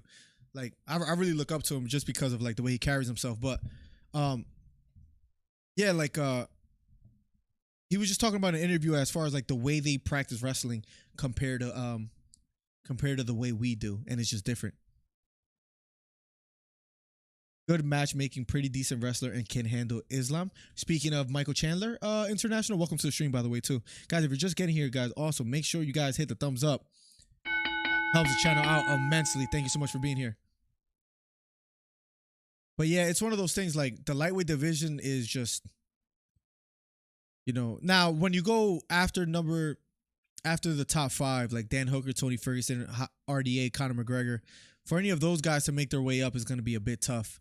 Thiago Moises ranked number 15, but he lost to Islam. So it's one of those things where like the top 5 is on fire. Anybody coming up besides that, Dan Hooker is going to have to like go back to the drawing board and see what he does. But I think he's going to have a bit of a tough time. For just getting here, guys, Islam Makhachev defeats Dan Hooker. So up next will be Petr Yan versus Corey Sandhagen. Keep it locked. Hit the thumbs up if you haven't already. Hit the subscribe button if you haven't already, guys. A big fight will be up next. A big fight will be up next, ladies and gentlemen.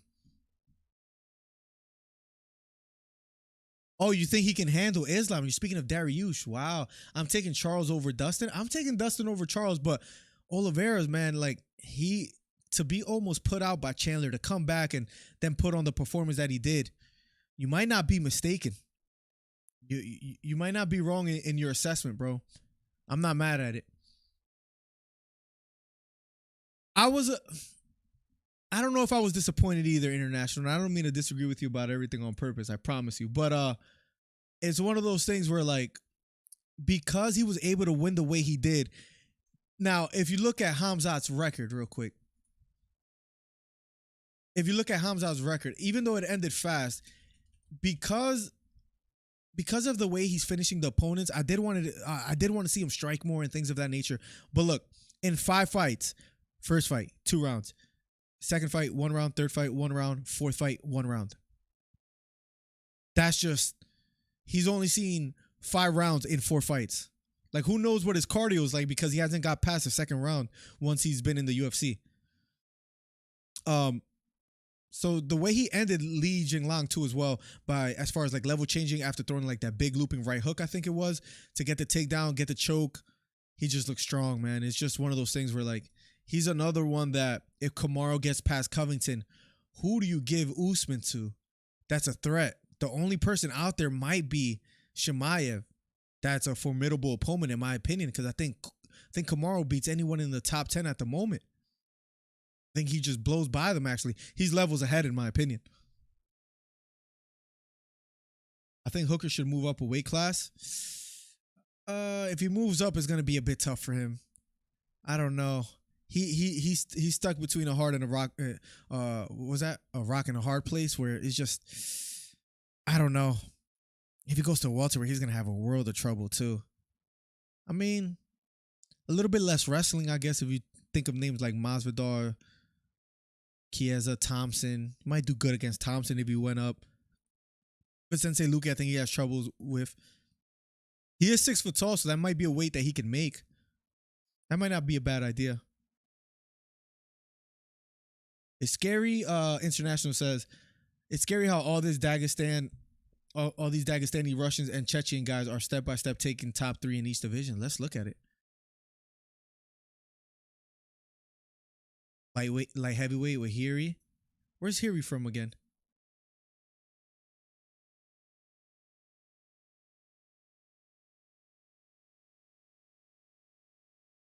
That's right. He is from. I wanted to make sure. He is from Czech. Wow. So you got Hiri, which is one of those that like I hear people talk about, but not enough. I feel like Hiri's in the top 3. That's a light heavyweight. Middleweight division, not so much anyone there at the moment. As far as like in the rankings right now, even though Hamza Chimaev I think bounces in between both, right? So he might very well be there in a little bit. Usman, as far as the welterweight division, there's a lot. Yeah. Not so much there, but now when you keep going down, lightweight division, you got Islam creeping his way up to the top. Featherweight, as far as Piotr Yan in the bantamweight, Askar in the flyweight division, they're taking over little by little. So I have to agree with you. Like they have the special talent as far as like the wrestling that's needed in MMA as far as like fighting out of the clinch, the ground game wise. It's the way they're already, when you have a specialty going into MMA, you're into either boxing, Muay Thai or whatever. And these Russians, they love their boxing. I think it's going to be really tough for them to be overlooked by anyone in any division. So I agree with you. Carson says, I've doubted Oliveira his last 2 fights and he won them. I guess I could see him winning, but I think Dustin wins. I've doubted Oliveira too. And I'm guilty of that myself. I just think I think Poirier just being so seasoned and a veteran, I don't think Oliveira puts him out by knockout. And I think Poirier's grappling is just as good. I think Poirier is striking a bit better. Maybe the reach and the height might give him troubles, but if Oliveira beats Poirier, that'll be a big win for Oliveira. That would be impressive too. That's a tough second title defense to see Poirier. That's tough. That's his second title defense, right? Because he beat, speaking of Oliveira, he beat Chandler. That wasn't for the interim, was it? Give me a second.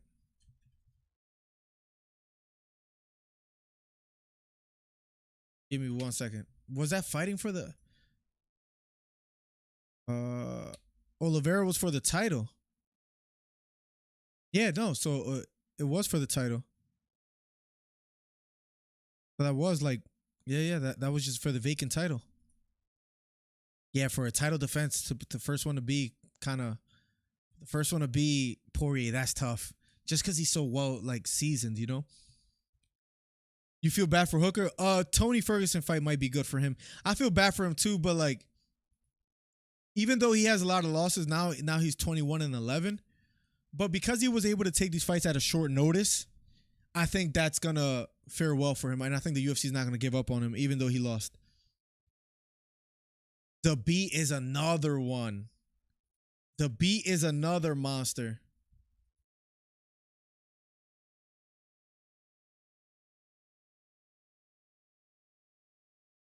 Fights at 146.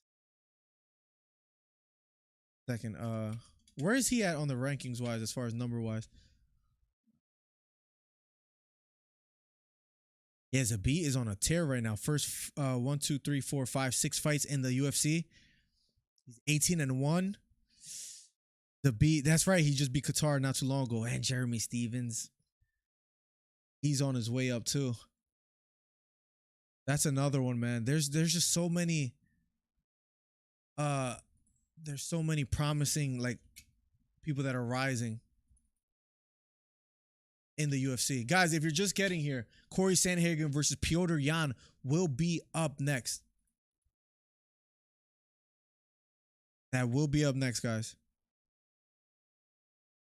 Yeah, Zabit's going to slowly make his way up to the top as well, too. I agree. I would have to agree with you, Marcel. I can't wait for that, man. I'm telling you, these guys overseas are just taking over the sport of the UFC, and which is good. Which is good. As far as, if you look at Nigeria, Nigeria is holding what? 3 belts as well too. So Nigeria's making a name for themselves too with Usman, the welterweight division, Adesanya in the middleweight division, and Ngannou in the heavyweight division. But he has a tough opponent in Cyril Gane. That's another one that's going to be really tough. Corey Sandhagen, by the way, making his way to the octagon as we speak. If you're just getting here, if you haven't already, make sure you guys hit the thumbs up. Hit the thumbs up. Hit the bell for post notifications. Hit the subscribe button if you haven't already. But Corey Sandhagen making his way to the octagon as we speak. Featherweight has to be. He was ranked number 3, but got took out because of inactivity. That's right. I was like, why is he? Like, I was looking up the rankings right now, and I was like perplexed on why he's not up there. But that's right, that injury. How long has he been out? When was that last fight? November 9th, 2019. So it's almost 2 years. It's almost a full 2 years in a few days. So hopefully he comes back strong. Ronda in the building. Wazam, I missed Hamza and Islam fight because I forgot it was so early. Yeah, this UFC bout so early, right? Like on a Saturday at like 2 p.m. It's kind of crazy. Logan Paul versus Mike Tyson. Who takes it? We'll go with Mike Tyson on that one. Even though Mike Tyson's like old as hell. Corey Sandhagen, 4th highest strike rate in UFC right now as we speak, making his way to the octagon. What's up, Ronda? Nigeria's holding 2 belts. I think they're holding 3. Yeah, the welterweight division, Adesanya, and Ngannou. 3. I mean, Adesanya lives in like New Zealand right now. So is that why you're saying that? What's up, though, Ronda? Do you think Khabib would ever come back? No, I think he's done. Ngannou's not from Nigeria. Wait, hold on a second. You sure? They call him the Nigerian Nightmare.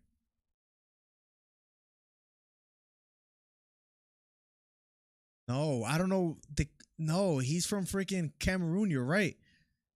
Why did I think he was Nigerian this whole time?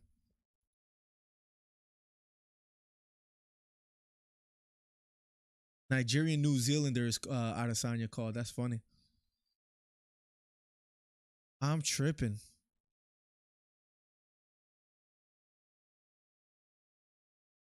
Two Nigerians. That's right. I guess they put Ngannou up there, like as far as like being African. So maybe 3 African champions. So Petr Yan making his way to the octagon as we speak. Ngannou versus Cyril Gane. Who do you guys have winning for that as well too? Petr Yan making his way to the octagon. If you guys are just getting here, if you haven't already, hit the thumbs up, hit the subscribe button, hit the bell for post notifications. The next fight is a co-main between Petr Yan versus Corey Sandhagen. We need 1 more thumbs up for 20 thumbs up on the video, so let's get it. Petr Yan, remember, if you guys, just a quick recap, he fought for the title against Aljamain Sterling, landed a illegal knee, and for that reason did not win the belt. Aljamain is out though with a neck injury, so they'll be fighting for the interim belt between Petr Yan and Corey Sandhagen. Sandhagen lost to Dillashaw not too long ago, a few months back, but it was a close, debatable fight that they gave to Dillashaw. Even though a lot of people had Sandhagen winning, they gave it to Dillashaw. Dillashaw is out with a knee injury because he got hurt in the first round of the Corey Sandhagen fight. He wasn't able to fight for the interim title. So now we have Petr Yan, the former UFC bantamweight champion, fighting against Corey Sandhagen, where Corey Sandhagen having the height advantage and things of that nature could give Petr Yan a lot of trouble. We shall see. Ngannou's gonna lose. You got Cyril Gane winning. Gane moves like a middleweight, man. That's what you hear a lot of people saying, and I'm not mad at it. Imagine if Logan does Mike like Belfort did, bro. Imagine, bro. That'll be sad. I mean, Tyson is up there in age, man. Like, Father Time is undefeated, right? Where, like, you know what I mean? Like, it's one of those things. He might be in trouble. You never know. Logan is a big boy, but we're talking about Logan Paul versus one of the GOATs in Mike Tyson. Ngannou definitely for the win. Cyril Gane is special, man. You saw him against Derek Lewis. I mean, Derek Lewis is not Ngannou, but still. Wifey brought me some water. Let's go. In the meantime, hit the thumbs up if you haven't already. Let's get it.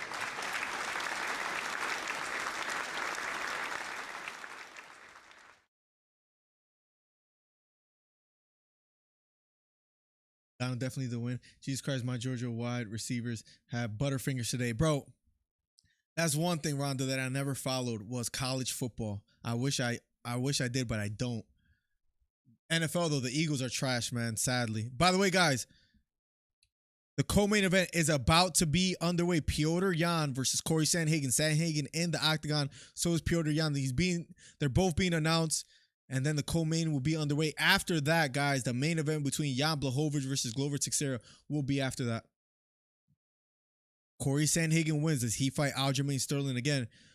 Doesn't matter the winner. Both fighters will have to rematch against the current champion that's out due to a neck injury in Aljamain Sterling.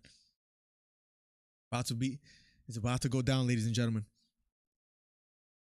I know, definitely for the win. By the way, guys, Thursday we will be doing a podcast, so make sure you guys are around. But Thursday we'll be doing a podcast. We'll try to come out with videos in between throughout the week.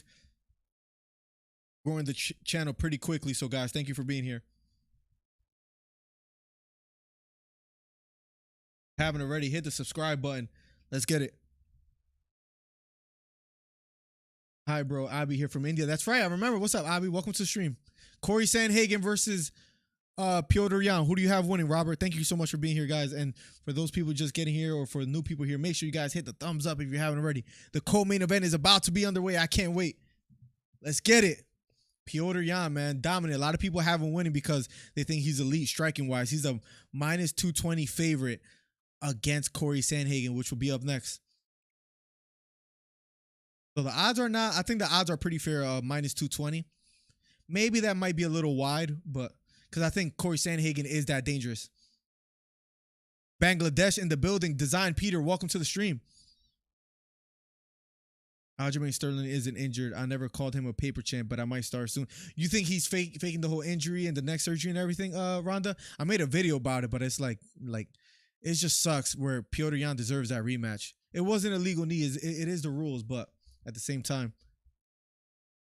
Here we go, guys. Rhonda has Petr Yan. Round number 1 is about to be underway, ladies and gentlemen.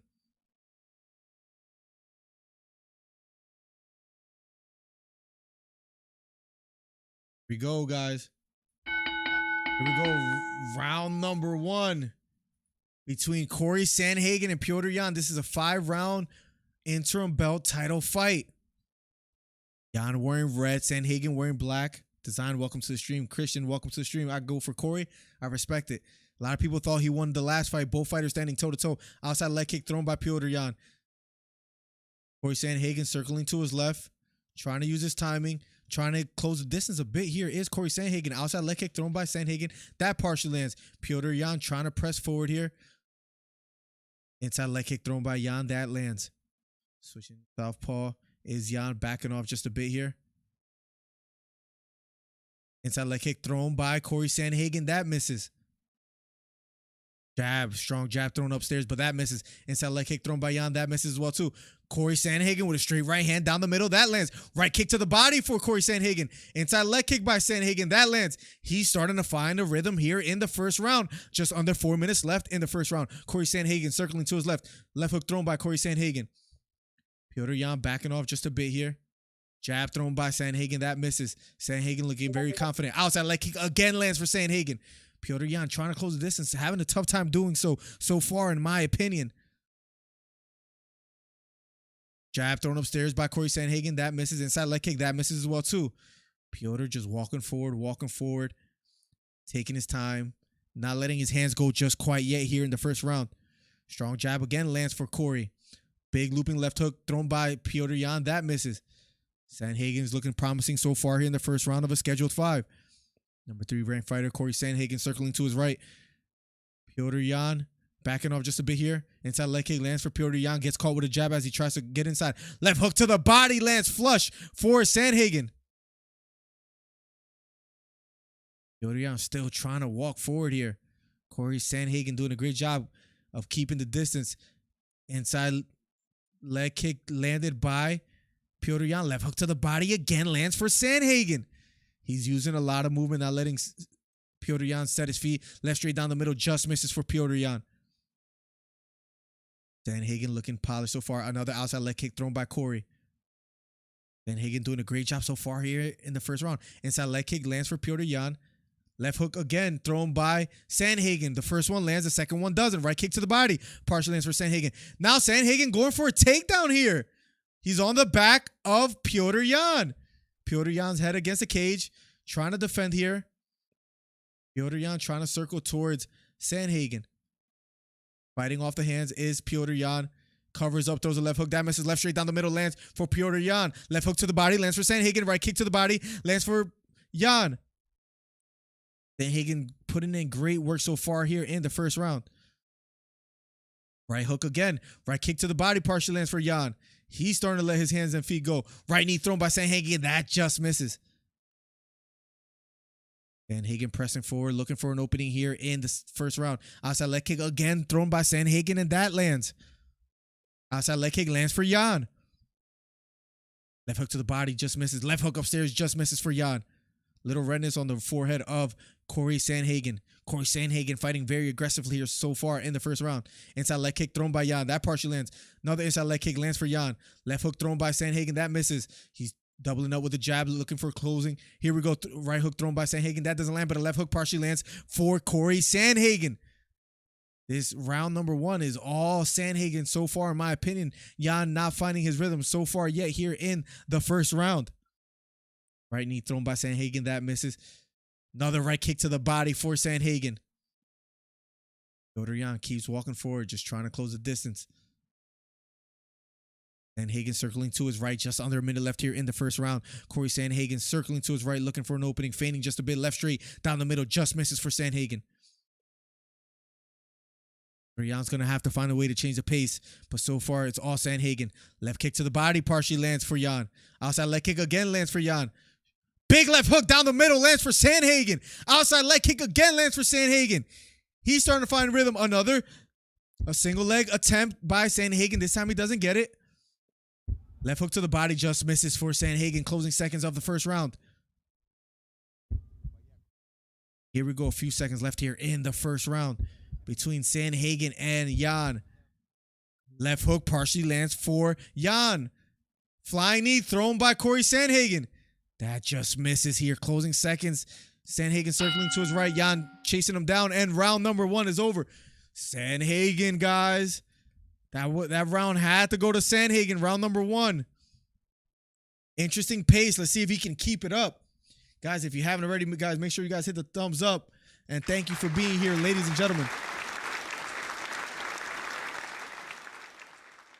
I saw that. You know what, Carson? I just read your message, by the way. I have Jake Paul winning that fight. Who do you have, Carson? I think it's a 50-50 fight, bro. Interesting, Abby. Interesting. So far, that first round was all Sandhagen. Petr is quite the beautiful looking guy, Rhonda says. Let's get it. I got Jake Paul for the first time in my life. I have him too. Petr Yan needs to get inside and crack Corey without a knee to the face. Yes, he's just having a tough time getting on the inside, 999. He was slow and nonchalant like a mind, Anthony. Time for his. Yeah, he wasn't too impressive in his last fight. Here comes around. Vaughn, you might be right this one, bro. I think Tommy should beat Jake Paul, but I wouldn't be surprised. I have Jake Paul winning. Tommy Fury didn't look impressive at all, and that's why I say that. What's up, Vaughn? Here we go. Round number 2 of a scheduled 5. That first round was all Sandhagen. In my opinion, mixed it up quite nicely.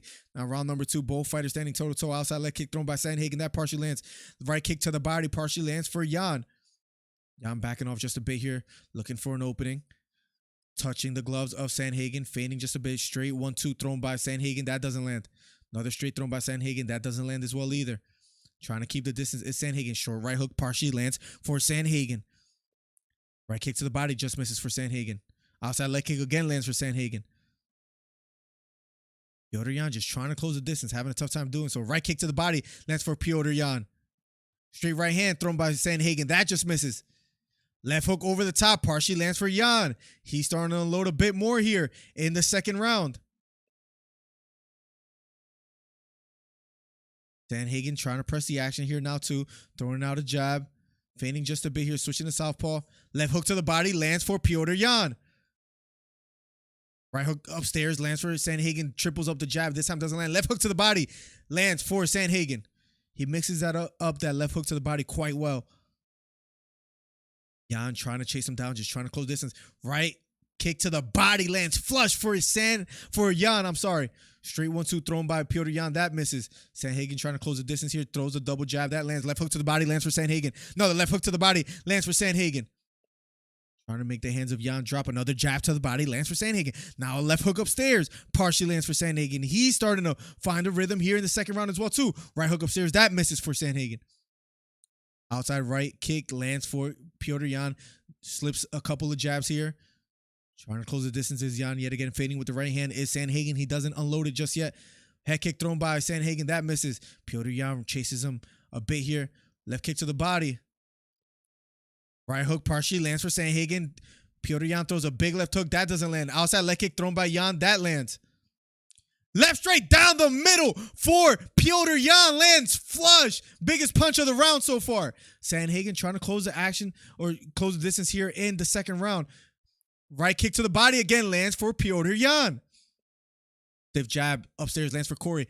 Left hook to the body lands for Sandhagen, but a left hook upstairs lands for Petr Yan. Here we go. 2 minutes and 30 seconds left in the second round of a scheduled 5. Petr Yan inside leg kick lands flush for Corey Sandhagen. Yan trying to press forward here, looking for an opening. Pretty close second round so far. Little redness on the left. On the left side of the abs for Corey Sandhagen. Throws a lead left hook. That doesn't land. Throws a double jab. That doesn't land either. Jan backing off just a bit here. Now starting to press forward. Both fighters standing toe-to-toe. Left straight down the middle. Again lands for Jan. Right hook to the chin lands for Jan. Then he gets caught with a jab. Double jab thrown by Corey Sandhagen. He's starting to press forward. Left hook upstairs just misses for Corey. Inside leg kick thrown by Jan. Left straight down the middle just misses. Right hook counter lands for Jan. Left straight down the middle lands for Corey Sandhagen. We have ourselves a fight, ladies and gentlemen. If you're just getting here, make sure you guys hit the thumbs up. Make sure you guys hit the bell for post notifications and subscribe. Spinning back fist thrown by Petr Yan just misses. This is a great fight so far. Right straight to the body lands for Sandhagen. Straight right hand thrown by Yan. That doesn't land. Close first round. Right uppercut lands for Sandhagen. Left hook upstairs lands for Petr Yan. Then he lands a jab. Another jab lands upstairs by Yan. Left hook upstairs lands for Yan. Double jab, right kick to the body lands for Jan. Left hook upstairs lands for Jan. Outside leg kick lands for Corey Sandhagen. 1 minute and 10 seconds left here in the second round, ladies and gentlemen. We have ourselves a fight. A single leg takedown attempt by Corey. Jan sprawls on the head of Sandhagen. This is where Corey has to be careful here. Corey gets back to his feet. Both fighters fighting out of the clinch. Short left elbow lands by Jan out of the clinch. Left hook to the body just misses by Sandhagen. He threw it with bad intentions. Double jab thrown by Sandhagen. That misses. Straight left hand down the middle. That misses for Sandhagen as well too. Another flying knee thrown by Sandhagen. That doesn't land. Jan walking forward. A little blood trickling down the nose of Petr Yan. Left hook upstairs. Just misses for Jan. He's starting to chase down Corey Sandhagen a bit here. Jab thrown by Sandhagen. That misses. Have ourselves a fight, ladies and gentlemen. Left hook and a right hook thrown by Jan, but that misses. Here we go. 15 seconds left. Left hook upstairs lands for Jan. Closing seconds of the second round. Can any fighter close out dramatically? Left hook upstairs thrown by Sandhagen. That doesn't land. Left, right, outside right kick thrown by Sandhagen. That partially lands, and round number 2 is over. We have ourselves a fight. Now, that second round was close. Who do you guys give it to?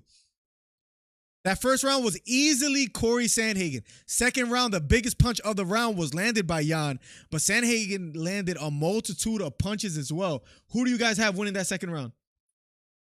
Could be either 2-0 or 1-1. How do you guys call it? Guys, thank you for being here, by the way. Thank you so much. If you guys haven't already, hit the thumbs up. Helps out the channel a lot. Let's get it, guys. Round number 3 will be underway shortly. Sandhagen. Yo, he does. Christian, he does look like Pancho, right? Looks just like him. It says Glover versus Jan. Outfix. Thank you. Thank you so much for telling me that. It's like auto changing. I gotta figure out how to fix that. But thank you. Thank you, Muscles. That helps. You have a 1-1, 999, Lavithan. Guys, round number 3 will be on the way shortly. Who you got in the main event? I got Jan Blachowicz winning, but we shall see. Here we go. Thank you guys for being here. Truly helps out the channel a lot. Here we go. Round number 3. It's either 2-0 or 1-1 between both fighters. Left jab down the middle, partially lands for Sandhagen. Here we go. Right kick to the body for Sandhagen. Jan trying to press forward. Inside leg kick thrown by Jan. That just misses. Outside leg kick lands for Jan, but a straight right hand down the middle lands for Corey Sandhagen. Flush. And that rocked Jan back a bit. Both fighters standing toe-to-toe in the center of the octagon. Sandhagen switching it up. Spinning back kick to the body lands flush for Jan. Right overhook thrown by Jan. That misses. Outside leg kick again lands for Sandhagen. Both fighters look extremely focused here in the third round. Here we go. Left hook thrown over the top. That misses. Jab upstairs lands by Sandhagen. Left straight down the middle. Partially lands for Jan. Both fighters standing toe-to-toe in the center of the octagon. Fading a bit here is Sandhagen looking for an opening. Throws the double jab. That doesn't land. Left straight down the middle. Partially lands for Sandhagen. Piotr Jan trying to walk forward. Trying to press the action. Left straight down the middle. That misses for Sandhagen. Piotr being patient here in the third round. Not letting his hands go quite just yet.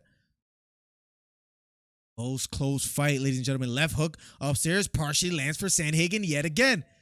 Jab upstairs lands for Jan as he counters. Left hook upstairs partially lands for Sandhagen. Left hook to the body for Jan. And he's starting to unload here. Big left hook just misses for Sandhagen. Corey throwing out a double jab. That not landing. Circling to his right. Piotr Jan chasing him down just a bit here in the third round. Corey Sandhagen circling to his left now, using a lot of lateral movement, trying to get Piotr Jan not to set his feet here. Jab thrown by Sandhagen. That doesn't quite land. Circling to his left is Corey. Jan chasing him down just a bit. Straight right hand down the middle. That misses. Inside leg kick partially lands for Sandhagen. Left hook upstairs partially lands for Piotr Jan. Piotr Jan walking forward and walking forward. Right straight. Big left uppercut lands for Piotr Jan here. Another right hook. Then a left hook lands for Jan. But a left hook and a right hook lands for Sandhagen. Both fighters are exchanging here in the third round. Jan trying to walk forward here. Sandhagen walking back just a bit here. Right hook thrown by another left hook lands for Jan. Throwing 2 left hooks straight. Another right hook over the top for Jan. Sandhagen backing off just a bit here. Piotr trying to find the rhythm here in the third round. Doing so quite nicely. Short right uppercut partially lands for Sandhagen. Straight jab down the middle lands for Sandhagen. Another jab lands for Sandhagen. Outside leg kick feinted by Piotr Jan. Doesn't quite let it go just yet. Have ourselves a fight, ladies and gentlemen. Piotr Jan chasing him down just a bit here in the first round. Guys, if you haven't already, guys, make sure you guys hit the thumbs up. Thank you for being here. Jab upstairs again lands for Sandhagen. Piotr Jan trying to press the action a bit. Jab thrown by Sandhagen. This time he misses. Another jab thrown by Sandhagen. He's just trying to keep the distance. Moving to his left here. Left hook upstairs. Right hook. Left hook upstairs. Lands for Jan. Piotr is very dangerous here in the third round. Looking active so far. Picking the shots. Head kick thrown by Piotr Jan. That misses. Corey moving to his left, using a lot of movement. I think that's disrupting the timing of Piotr Jan. So that's a good thing that Corey Sandhagen is doing. Whether he can keep it up is another thing. Right kick to the body lands again for Jan. Left straight down the middle for Jan. Right hook upstairs lands for Jan. Double jab thrown by Corey. That misses. But then he lands a jab of his own. Right hook to the body for Jan. Left hook upstairs lands for Jan. And that knocked down Corey. Jan is on top now, landing hammer fist. Left straight down the middle. Right straight down the middle. Piotr Jan on top. Corey has to be careful here. Left elbow by Piotr Jan. Corey Sandhagen fighting back up to his feet.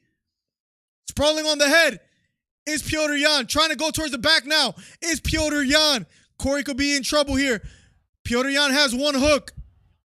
And Jan almost taking the back of Corey Sandhagen.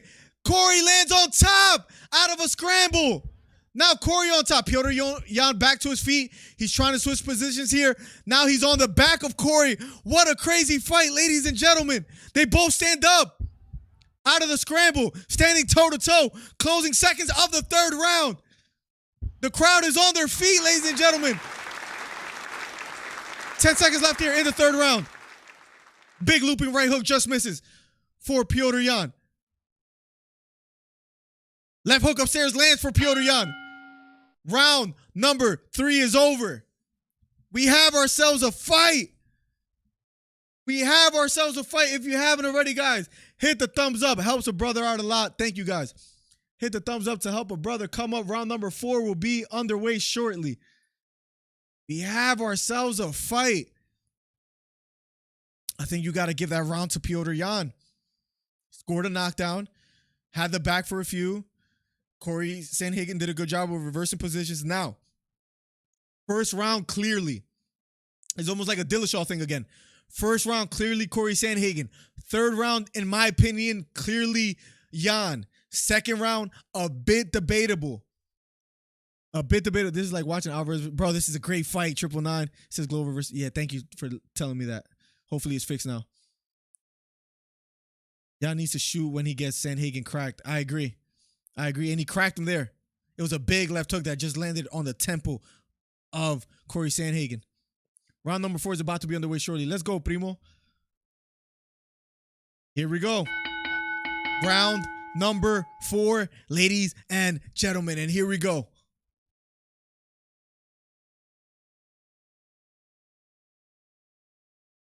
Corey circling to his left here. This is for the interim UFC Bantamweight Championship belt. Sandhagen versus Yan, pretty close fight. I think it could be 2-1 either way. Christian says 2-1 Yan. Lavithan 999 says 2-1 Yan. I respect it. I think it could be 2-1 either way. Left hook over the top, just misses for Petr Yan. Left straight to the body, partially lands for Yan. Jab upstairs lands for Corey Sandhagen. Then a right hook to the body lands for Sandhagen. Right looping hook thrown by Petr Yan. That just misses. Yan trying to press forward here. Left straight down the middle. That just misses for Petr Yan. Yan chasing him down. Big right down the middle lands for Yan. Left straight down the middle, landed flush for Yan, and that rocks Sandhagen's head back. Another left straight down the middle for Yan. Left straight to the body for Yan. Corey could be in trouble here as Petr Yan now picks up the pace. Right hook thrown by Sandhagen, that just misses.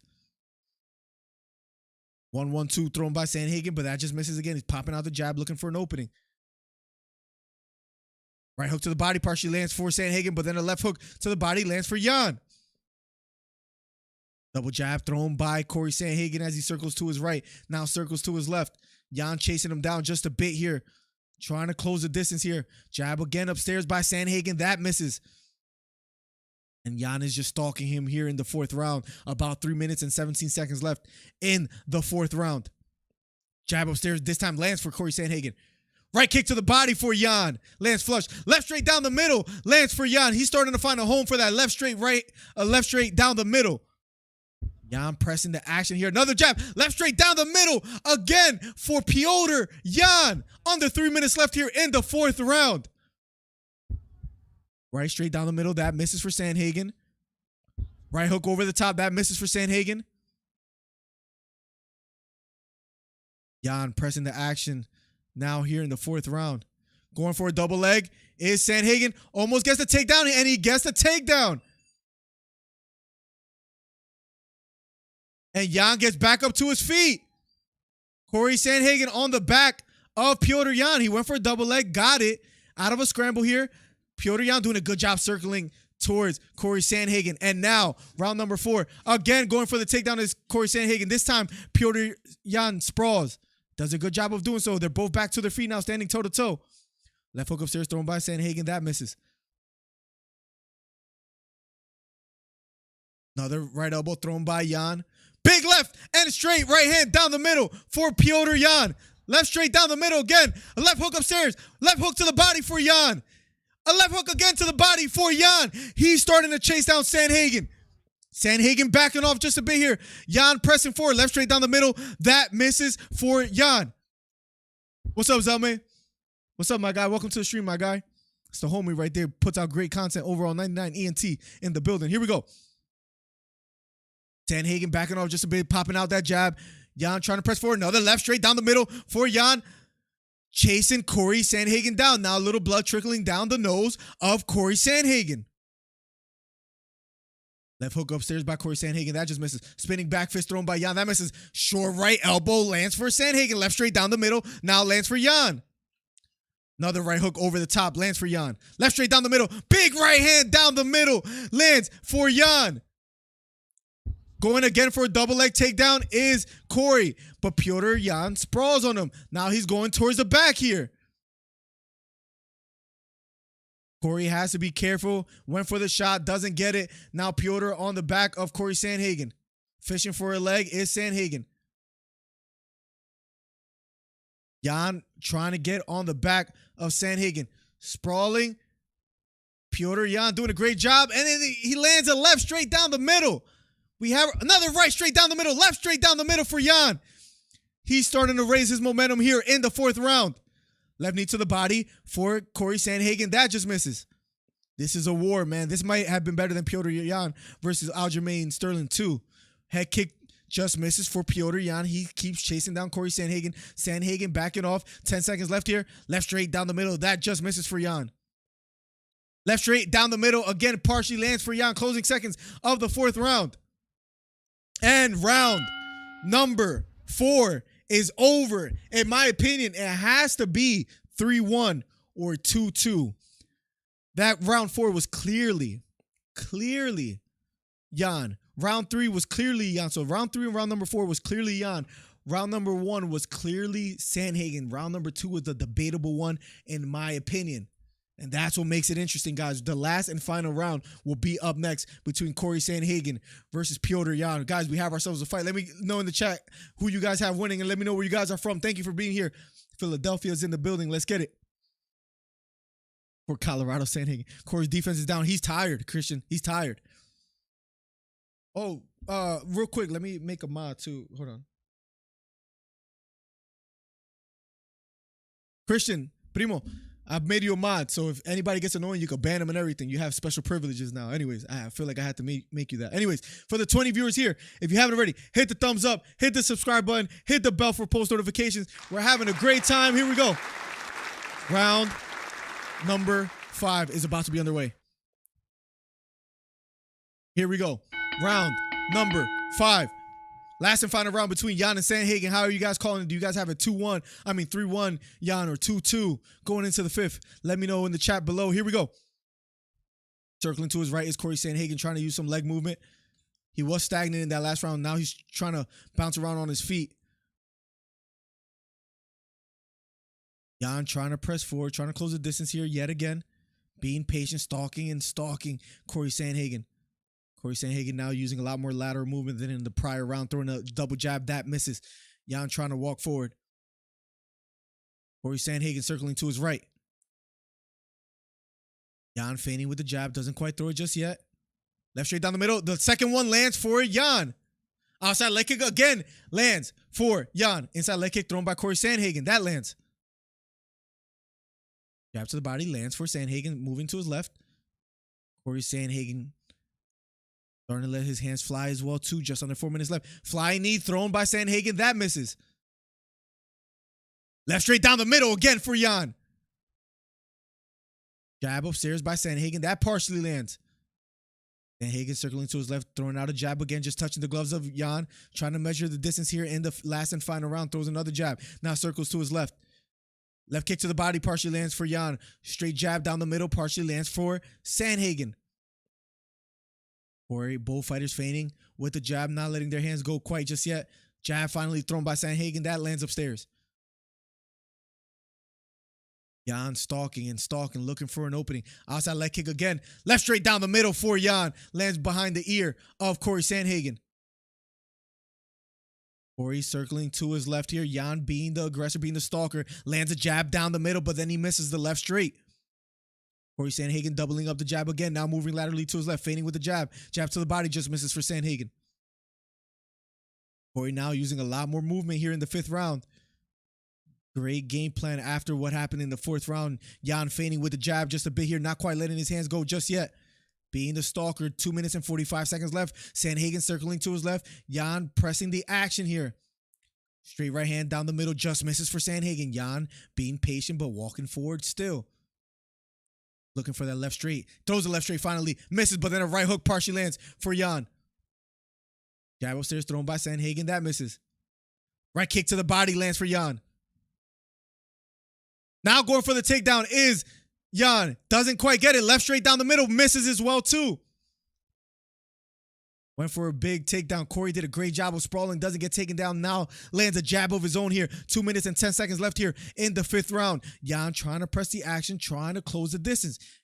Sandhagen again circling to his left. Jan and Sandhagen. Sandhagen appears to have recovered quite well after that 4th round. Head kick lands for Jan. Blood trickling down the nose of Sandhagen. Outside leg kick again lands for Jan. Left straight down the middle again for Jan. Right hook partially lands for Sandhagen. Level changing a bit here is Jan looking for an opening. Jab thrown by Corey. Left hook to the body just misses for Sandhagen. Jab again thrown by Corey. That misses. Last and final round. Jab upstairs thrown by Corey. That doesn't land. We have ourselves a fight, ladies and gentlemen. Last and final round. Jan walking forward. Jab popped by Sandhagen. That doesn't quite land. Circling to his right again. Jan slips a jab. Keeps walking forward. Sandhagen just circling left and right. Circling left and right. But he got to let his hands go. If not, he's just running. I would say the judges are thinking another jab upstairs down the middle. Then a left straight. Jan trying to close the distance again. Corey Sandhagen circling to his left. Throwing out multiple jabs, but none of them landing quite just yet. Jan pressing forward still. Left uppercut partially lands for Jan. Double jab this time lands for Sandhagen. Little blood trickling down the nose. Another left hook to the body for Jan. Jab lands for Sandhagen. Another jab lands for Jan. Right kick to the body partially lands for Sandhagen. He's starting to be a bit more aggressive here in the closing seconds. This is the 5th and final round. Left straight down the middle just misses for Sandhagen. Big spinning back fist just misses for Jan. Knee to the head partially lands for Sandhagen. Left straight down the middle lands for Jan. Jab touches the gloves of Jan. Jan still being the aggressor. Flying knee again.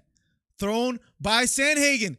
Jan trying to close the distance. A few seconds left here in the 5th and final round.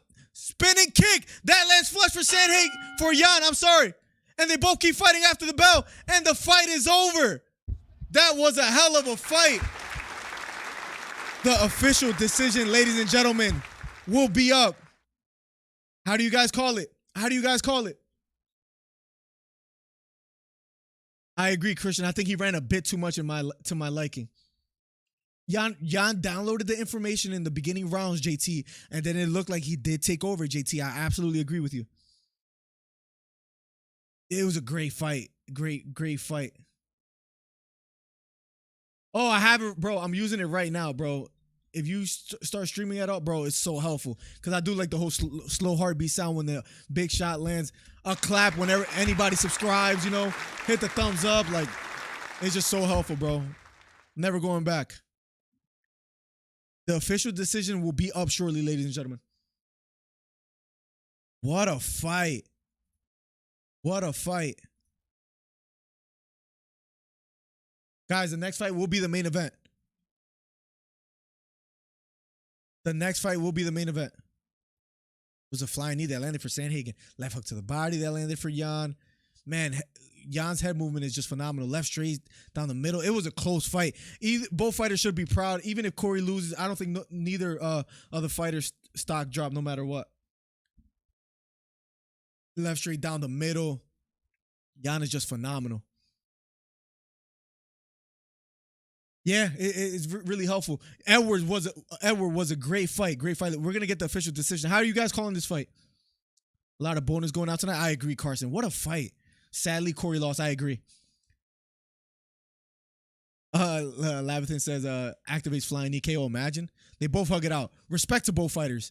Respect to both fighters. We're about to get the official decision. Also, you guys can see the daughter now. Hold on, too. In 1 second. Give me 2 seconds, baby. Oh, my God. Cutie. What's up, baby? She just woke up? So that you got to do your cookie. Sorry that. Yeah. All right, guys. After 5 rounds, we go to the judges' scorecards. All 3 see it. 49-46. You're winning by unanimous decision. And now the 2-time UFC bantamweight champion, Piotr No Mercy Jan. Piotr Jan gets the win. Wow. Oh, the Braves look phenomenal, bro. I want to see Atlanta take it. Come here, baby. Come here, baby. Hi. Hi, girl. Let me take the headphones off. They probably scare her a bit. You talking loud with the headphones, I just noticed too. Hi, baby. Can you say hi to everybody? Yeah. Can you say hi? Put your dress down. What you doing, girl? Can you say hi? Sorry, guys. Just had to show you the daughter real quick. What's up, baby? She wants to touch everything now. Can I get back? Oh, she wants to leave me. No, she wants to leave. She's scared. Maybe it's the glasses. Maybe it's the glasses. Hold on.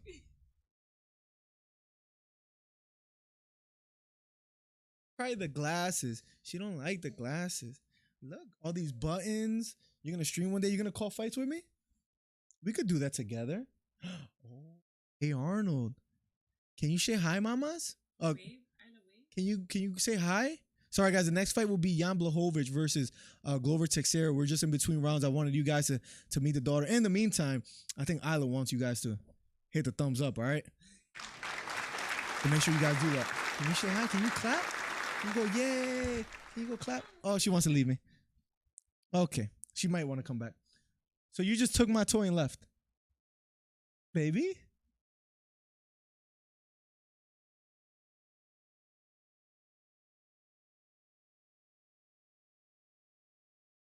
So good, by the way.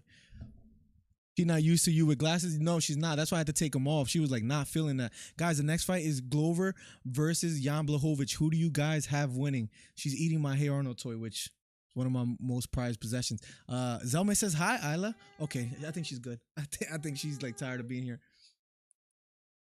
Go with mama. Go with mama.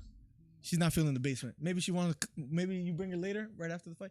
Don't look over here like you want to come back after I just gave you up. Mwah. Mwah. Bye. You could, like, I don't think she did. All right. Sorry, guys. All right. The glasses are back on. Here we go. Corey needs to work on his defense. He does. But, I mean, he was doing a great, you know what it was, too? If Corey used more can't talk. If Corey used more movement in rounds 3 and 4, I think it could have went better for him. Of course, that's easier said than done because he was getting winded. He was getting tired. But that first round was all Corey. He was so aggressive. Jan downloaded the information, though, and then he just completely took over. Just a phenomenal performance. I hope we can get the Aljamain Sterling and Petr Yan fight. It just sucks if it doesn't happen, or if, you know, Sterling is out for a long time, because he might have to vacate or something. What time do they play? I'm going to watch that, Rhonda. You know what I want to do? I want to do like basketball commentary. I don't know if any of you guys are into basketball, but that'll be dope too. But that's way down the line. Zelme said hi, babe. Huh? He says hello. Thank you, Kling. That's the daughter right there, man. Beautiful family. Thank you so much, Marcel. The wifey doesn't like being on camera too much, so she kind of like just hides in the background, but she'll say hi one of these days. Jan will destroy Sterling when they fight again. I really want to see that fight happen. I would love to see that fight happen. Let's see what Sterling says if he makes a tweet. But yo, you can also tweet from the stream deck too.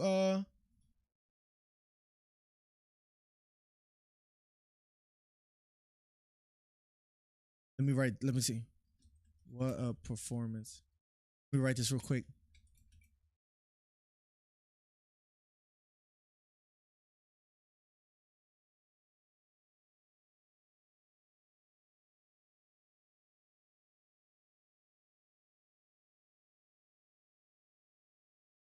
Give me 1 second, guys.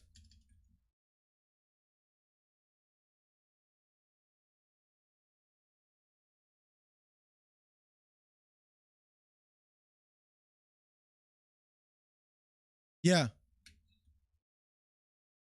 Huh? There's one more fight coming up and then that's it.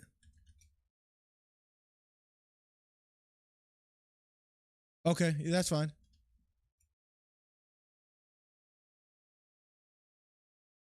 I have to make a quick Twitter. I'm trying to get, you know, better with the tweets and everything. You know what I mean? There we go. All right. I think I made a post. Hopefully I did. I was trying to do that right off the stream deck chat. Trying to get better with everything. 76 commentary. I would love to do that. Tell Pookie she's a content creator, bro. She should be, right? I for sure got to get one soon, bro. They're worth it, bro. They're worth it. Right, Ronda, it feels like, to me, it feels like a month ago she wasn't even born. I love my love, Christian says. Christian says, hi, baby. He wrote, I love my love. Christian, my cousin. Yeah, I call him Christian and Christian, depending on. If I say Christian, then people are like, who are you talking about? What? Down with Destroy Sterling? Probably.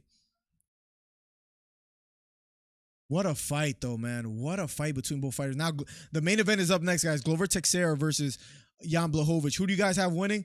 Damn, I was right about... I should have done a parlay. I was right about Islam Makhachev, Piotr Jan. The only one I need is Jan Blachowicz now. And that's it. That'll call it for me. I need to start doing these betting odds and things of that nature, man. El Kukui versus the Diamond Thoughts. I think Ferguson, I think the best days are behind him, my guy. Sadly, I'm sad to say, but I think his best days are behind him. I think Ferguson took so much punishment against Gaethje, where in the fight against Dariush, and after, like, he just looked like he didn't want to get punched much, you know? Like, he would take him, but I don't think his chin is gonna last much longer. Against Oliveira as well and Dariush, he's in a three consecutive fight losing streak. So I don't know, man. Maybe him and Conor McGregor's. I think that's the fight to make. Conor McGregor and Tony Ferguson. Oh, one more fight round. That was like main event worthy though. That was main event worthy.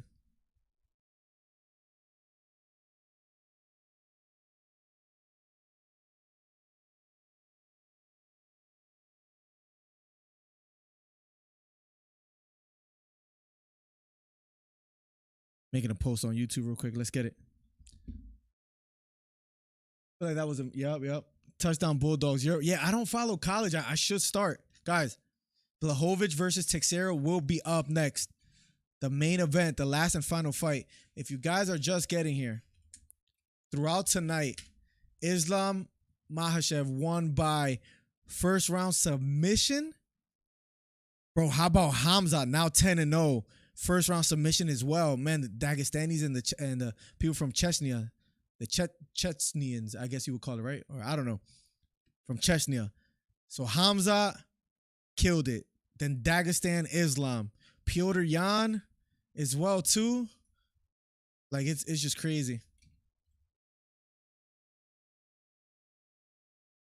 And Piotr Jan, who's Russian, bro, is insane. Glover Teixeira about to make his way to the octagon soon. They're doing like a quick promo for Glover Teixeira. These fighters are taking over. Volkov, decision after 3 rounds. Piotr Jan, unanimous decision after 5 rounds. Bro, that first round, Corey looked phenomenal. Won that first round clearly. Second round was pretty close. After that, it was just a Piotr Jan show. Piotr Jan is just so dominant. Wrong on all of my main card predictions. Bro, I should have done a parlay, Cosin. I was right on like all of them, bro. I should have done a parlay, my guy. McGregor's done. A lot of people feel that way, Christian. I agree. I want to see Holloway versus Jan right now. I feel like, ooh, that's a crazy fight. Max Holloway takes punch after punch. Like, Jan did a good job of closing the distance. I don't think Holloway would have as nice of footwork or movement as oh, I'm sorry, hold on. What's about to happen? Oh, they're just showing a promo. I don't think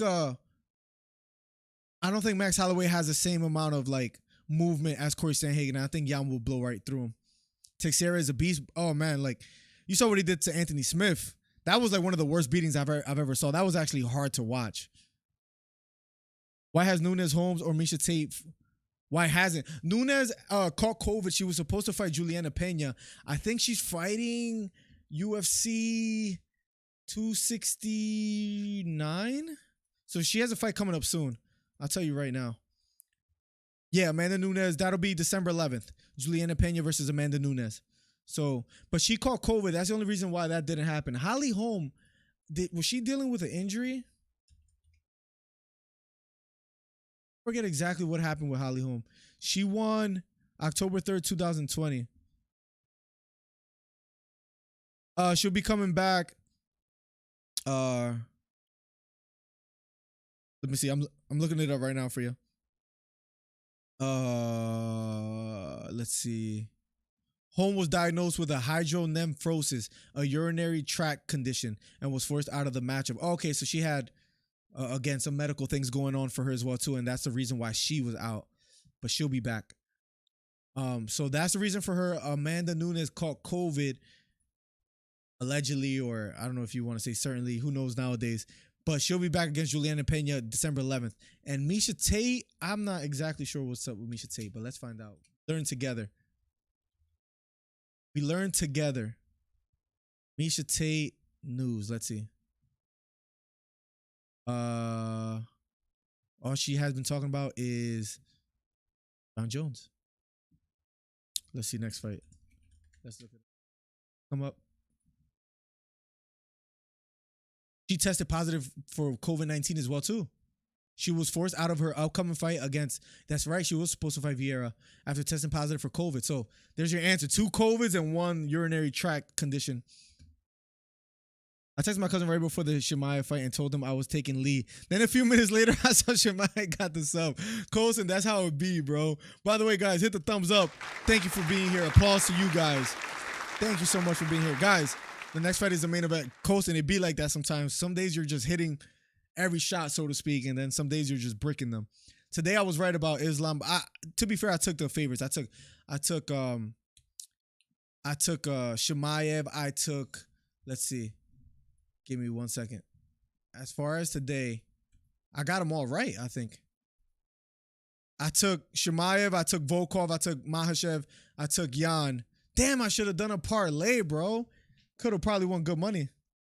Thank you, Detective Miller. Anytime, man. Anytime. It's my job to report the news. I'm going to try to keep coming out with content as far as like besides just live commentary. So thank you guys for being here. We'll probably get like 1,000 views or close to that on this stream.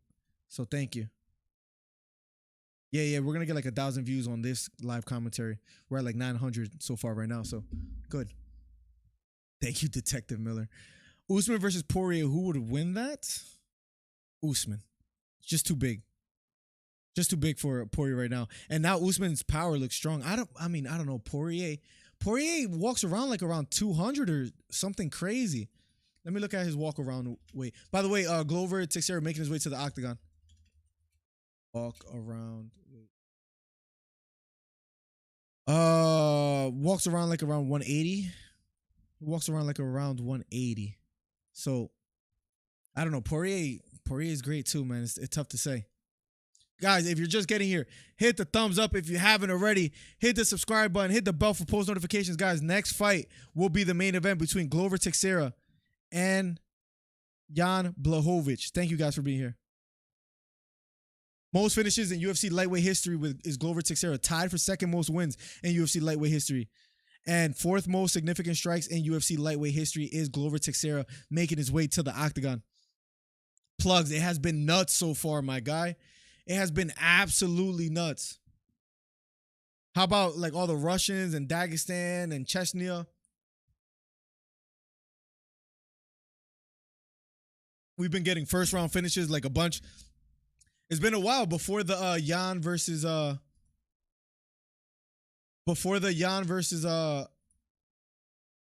Corey Sandhagen fight. It was all like finishes and finishes, it felt like.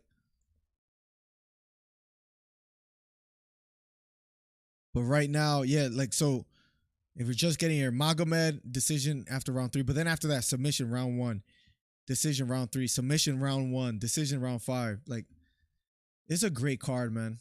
Great card. Guys, if you're just getting here next week, November 6th, we'll be covering that as well too, 10 p.m. Eastern. I wanted to cover the Canelo versus Plant fight, but I have to cover UFC 268. So I don't know how we're going to make that happen because I think they start around the same time. I hope not, but Canelo Plant start time.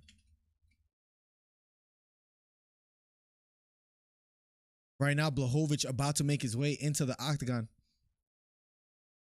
Oh, Plant and Canelo is expected to start around 12, like around midnight. Oh, so I'll probably have time.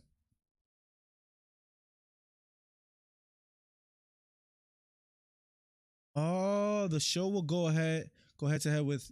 Oh, he's probably gonna be going close to head. I don't know. It's gonna be tough, guys. Gonna be tough, guys. If you're just getting here, the main event, Blachowicz versus Teixeira, will be up next. Jan by knockout. JT says, "Let's go." Or it can be anyone, bro. I agree. Then again, I say that if he was fighting for, you really like, did you see the Dustin Poirier short documentary I did? I'm gonna try to get better with them too, but I did one on him. Love the diamond. Got to stay with my LA brother, bro. He's a legend, bro. From Louisiana, like what you met, bro. He's a legend, bro. To do everything that he has done throughout his career, Poirier is just like, respect to him, especially after losing to Conor early in his career, to then bounce back, climb back up, fought Khabib, lost, like, but still, man. Who did he fight for the interim belt? It was Poirier. Was it Poirier Holloway? I think it was Poirier Holloway, right? Guys, if you're just getting here, the main event between Blachowicz and Glover Teixeira will be up next. Jan Blachowicz, the champion, UFC light heavyweight champion, 5-fight win streak, 4th most wins among active UFC light heavyweights with 11. Jan by decision? I think Jan by knockout. I hope I'm wrong. I've been right all night, just to pat myself on the back. But I hope I'm wrong, but I think he wins by knockout.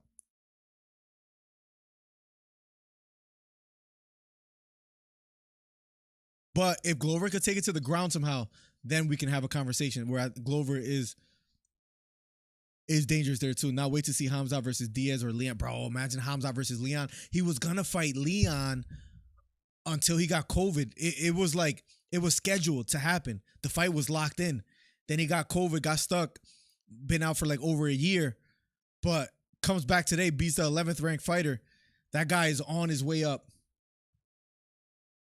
UFC is straight to the point, they are, bro. If you're number 3 ranked fighter, you're probably gonna fight number 4. Mateos, what's up, bro? The link is, if you close your eyes, listen to the commentary, it's almost like you're watching it, bro. It's crazy. As far as the link, I don't have one. I'm sorry, my guy. I got Caleb Plant, but I think Canelo will win. Yeah, I think Canelo will win. So I think he has just a bit too much power for Caleb Plant and has a boxing skill and the timing where he's just gonna be dominant. He fought Max for the interim. Yeah, cool. That's what. Do I think Holloway would be good at lightweight? He has a great chin, but it's one of those things where I think that'll be a bit too much for him.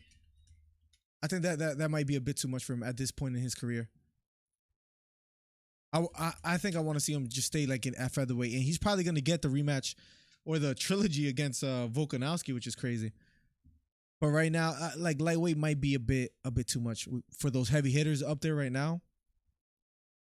And him being so lengthy in the featherweight division is probably just perfect for him to stay there.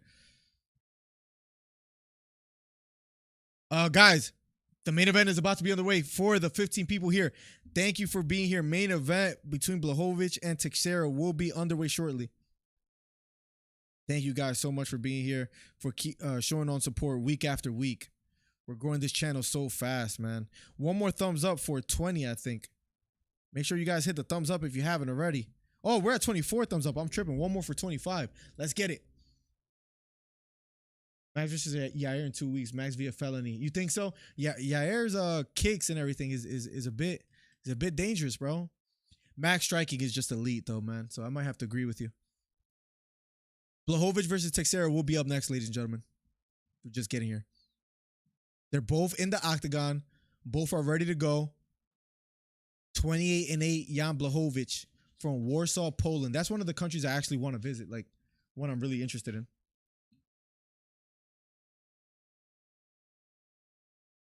That's one of the countries. For one is because one of my favorite composers. One of my favorite composers was from Poland, Frederick Chopin. And then to visit like the museums and stuff out there too would be crazy. But anyways, main event is about to be underway, guys. Jan versus Glover. Let's get it, guys. It's about to be underway. Let's get it. Go, guys. Here we go, guys. Jan Blachowicz versus Teixeira. Both are in the octagon. It's about to go down. And here we go. Round number 1. Here we go. Round number 1 between Glover and Jan. Jab thrown by Glover. Outside leg kick thrown by Jan. Both fighters filling each other out here. This is a UFC light heavyweight championship bout between Blachowicz and Teixeira. I'll make sure I catch up with chat right after this round. Glover going for the takedown. Deep on the legs. Deep on the legs. Going for the takedown. Lifts Jan. And Glover gets the takedown. Here we go. Early takedown by Glover Teixeira on top of Jan Blachowicz. That is something I didn't see coming, so here we go. Glover on top in close guard of Jan. Grabbed the high crotch and completed the takedown. Glover on top. A lot of time left, just under 4 minutes left in the first round of a scheduled 5. Glover Teixeira using head pressure under the chin of Blachowicz, trying to posture up to his legs, still in close guard. Glover on top. Short left hook to the head, now to the body by Glover. Framing on the face of Jan is Glover. Right hook to the body, partially lands for Glover. Glover still on top in close guard. 3 minutes and 30 seconds left. What's up, Bones Daily? Welcome to the stream. What's up, my guy? Here we go. Glover on top, completed the takedown. If you're just getting here, round 1 of a scheduled 5. Thank you for coming back as well, too. Glover by sub within 3. Bro, he already got the takedown. I'll read that Colson in one, but Yair doesn't have. That's true. Yeah, I think Max just weighs on him, keeps landing strikes, and puts him out. I don't know about that Labathan. That might be tough. Are you going to commentate the Max fight? Yes. That way, all of them are just so big. For example, Poirier, I think he walks around. Yeah, he walks around at 180. I just looked it up. Here we go. Glover on top. First round. I'll make sure I catch up with chat right after this. Just wanted to quickly read that. Here we go. Still in close guard. If you guys are just getting here, Glover completed a successful takedown here in the first round. Just under 3 minutes left of the scheduled 5-round fight. This is for the light heavyweight championship. He's in close guard, trying to create some space, maybe trying to posture up. Jan doing a good job of keeping him close to him. Short right elbow. Now left hook partially lands for Glover from top. Jan holding him in close guard, trying to control the head. Has an overhook from the bottom. Glover releases it. Tries to throw a left hook. That doesn't quite land. Framing with his forearm under the chin of Jan Blachowicz. Just trying to create some space here and land some strikes is Glover. Nice short elbow. Partially lands for Glover. Now finally on his feet. Still in close guard is Glover. Nice left elbow. Partially lands for Glover as well. Now posturing back to his feet is Glover. Glover still on top, just weighing on Jan. Maybe trying to tire him out. Nice short right elbow, partially lands for Glover. Glover on top, still in the close guard of Jan. Not able to break the close guard, but content with just being on top, controlling the head of Jan now. Left hook to the head, just misses for Glover. Trying to break the close guard yet again. He's posturing up just a bit. Jan looking for an underhook. Glover still on top. Minute and 13 seconds left in the first round. Left elbow partially lands for Glover. Glover with a lot of ground control time here in the first round. Jan on the bottom. Glover standing on his toes. Nice short right hook lands for Glover. Glover still on top. I wonder how much energy Jan used from the bottom here, but he's still just in close guard. Right hook almost lands for Glover. Just under a minute left here in the first round. Glover still on top of Jan. Completed the takedown. He's in his close guard, trying to land some strikes. Has a deep right underhook on the right side.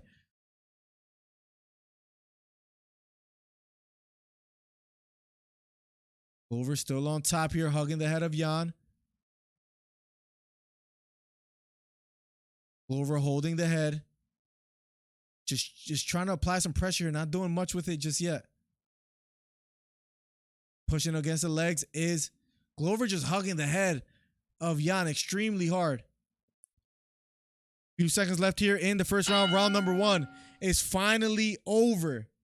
Round number 2 will be underway shortly. Glover actually helps him up. That's just one round. One round of a schedule 5. That first round has to go to Glover. Has to be careful with the takedowns. Now you know that's Glover's game plan. He wants to take him down. He wants to take this fight to the ground and just control it from there. Jan was on the ground majority of that round. I would say for about 3.5 minutes. It was going to be tough. And yeah, I will be commentating that fight, plugs.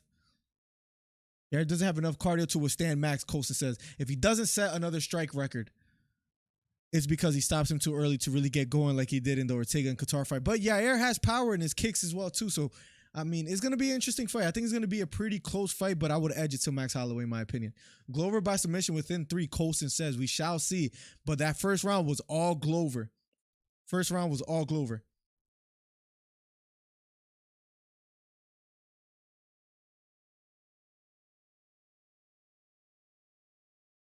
Here we go. Round number 2 will be underway shortly, ladies and gentlemen, if you're just getting here. Here we go. Round number 2. Both fighters standing toe-to-toe here. Jan standing toe-to-toe with Glover. Round number 2 of a scheduled 5 of the UFC Light Heavyweight Championship. Jab thrown by Jan. That just misses. Jab again thrown by Jan. That misses.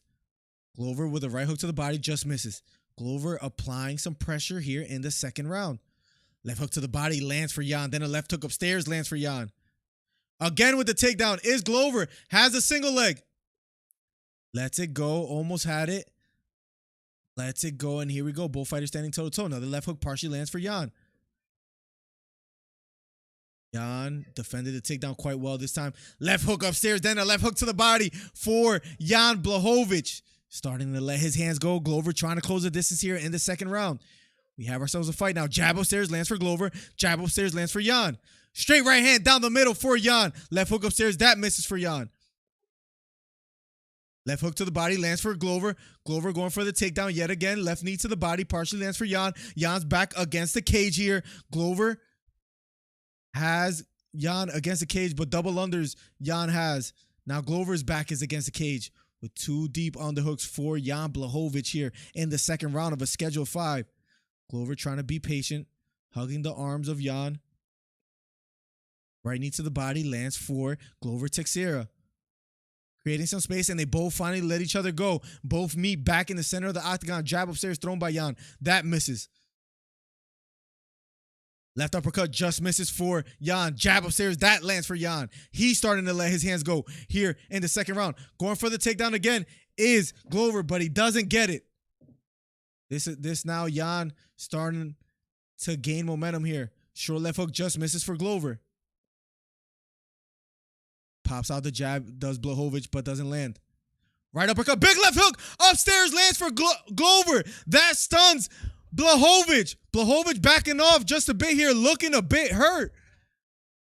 Left uppercut just misses for Jan, but a big right hand over the top lands for Blachowicz. Straight right hand down the middle lands for Glover. He's going for the takedown yet again. Gets the takedown. Glover is finally on top.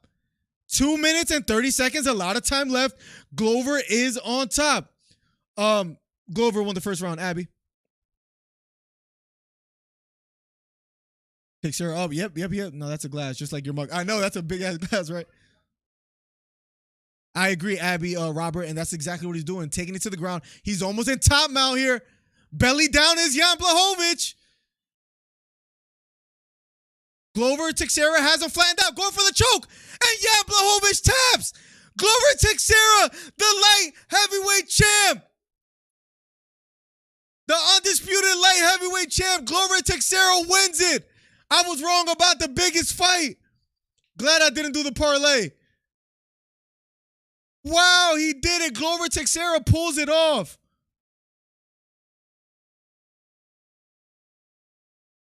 DC says he feels like he wants to tear up. Wow, Glover Teixeira. Guys, we'll be back also for UFC 268 next week. Make sure you're here. Glover Teixeira. The second round submission. Hugs his trainer. It took him long to get here. I think he's 42 years old. And he gets the choke. Wow. Impressive performance by Glover. I had Jan winning this fight. I'm not going to lie. I was right about every other fight besides this one. You called it, Vaughn. It was a big left hook that landed flush for Glover. Landed right on the chin of Jan. They're showing replays of it right now. Then he gets the takedown. Damn, the biggest mistake he made was bellying down. He was almost in side control for Glover. Then almost on top mount. Jan bellies down. Glover stretches him out. Gets under the chin quite quickly. Wow, Glover, what a phenomenal performance. I think he's 42 years old, if I'm not mistaken. Wow. 42 years old. Wow, DC, John Anik, and Paul Felder were going crazy. Glover pulls it off, ladies and gentlemen. Second round rear naked choke victory.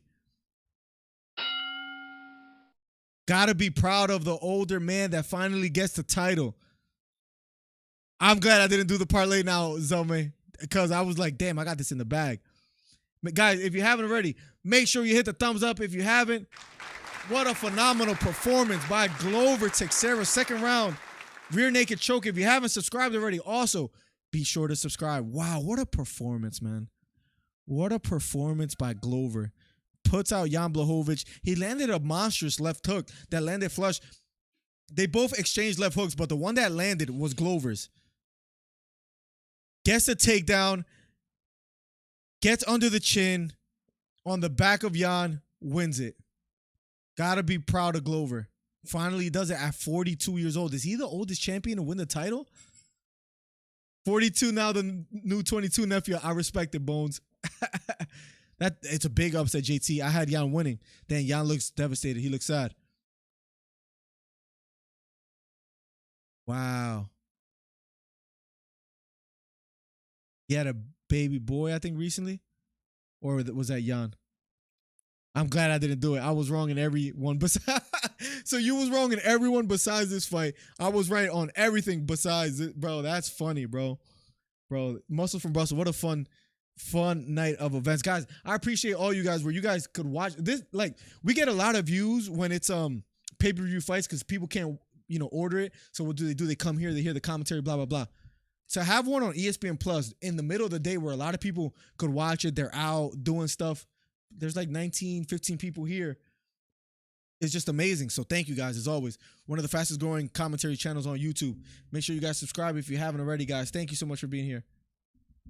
Glover Teixeira, 14th undisputed UFC light heavyweight champion, being interviewed by Daniel Cormier.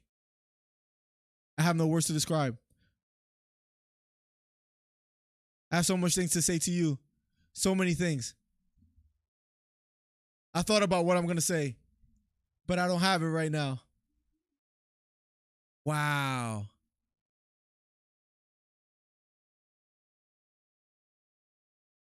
Wow.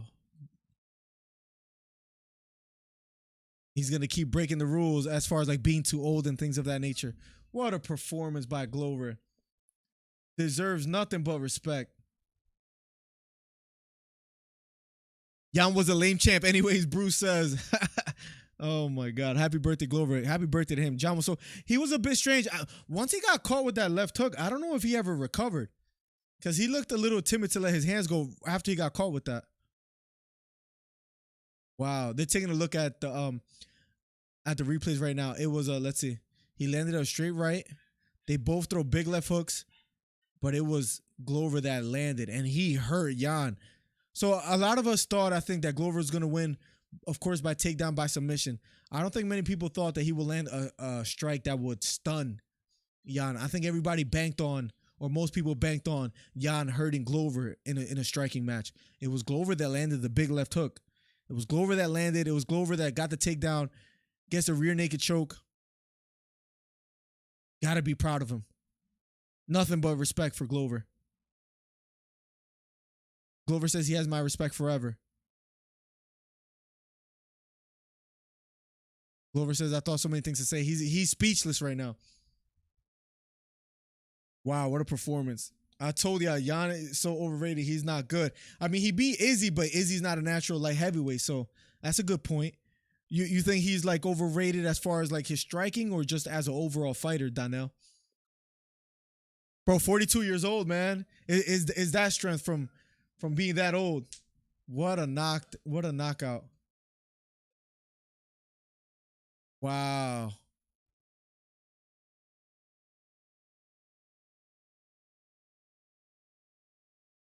He says, come up here, buddy. You next. Let's see. Let me see. Hold on. Give me 1 second. Over, you fight a lot. The backup. Here he was a backup. Now the Wow. I don't know. Here he's a bit dangerous for someone like Glover. It's a bit dangerous, my guy. That movement was worse than it was in the. He was really stagnant. He was really, yeah. Someone said stiff. JT, you said stiff. He was stiff. He was a bit stagnant. Was slow on his feet. He let Glover set his feet. He did a good job defending, and maybe that's why he was worried about the takedowns. But congratulations to Glover.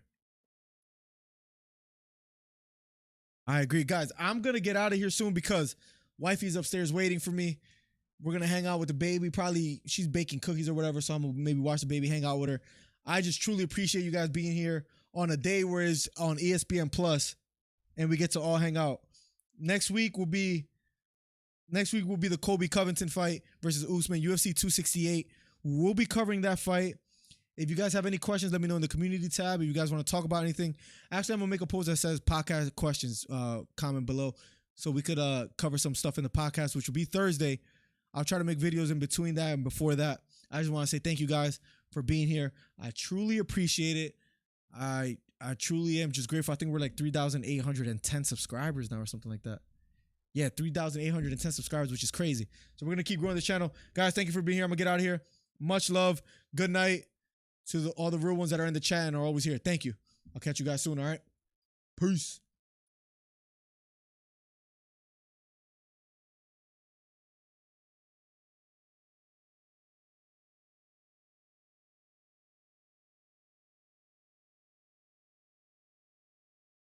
I am covering Caleb and Canelo, football legend. I will be here for that. So make sure you're here next week too. Make sure you hit the bell for post notifications. But I will be here for that. So make sure you guys are here. All right, guys, I'm about to get out of here. Just closing up a couple things. What a fun night. That was good fights. I think Jerron and his fights tonight. I don't know at what time, but I'm going to take this time to spend with the family. Jerron and his fights. Delorme? Yeah, Delorme. I think he fights. At what time? I think that's on Showtime too.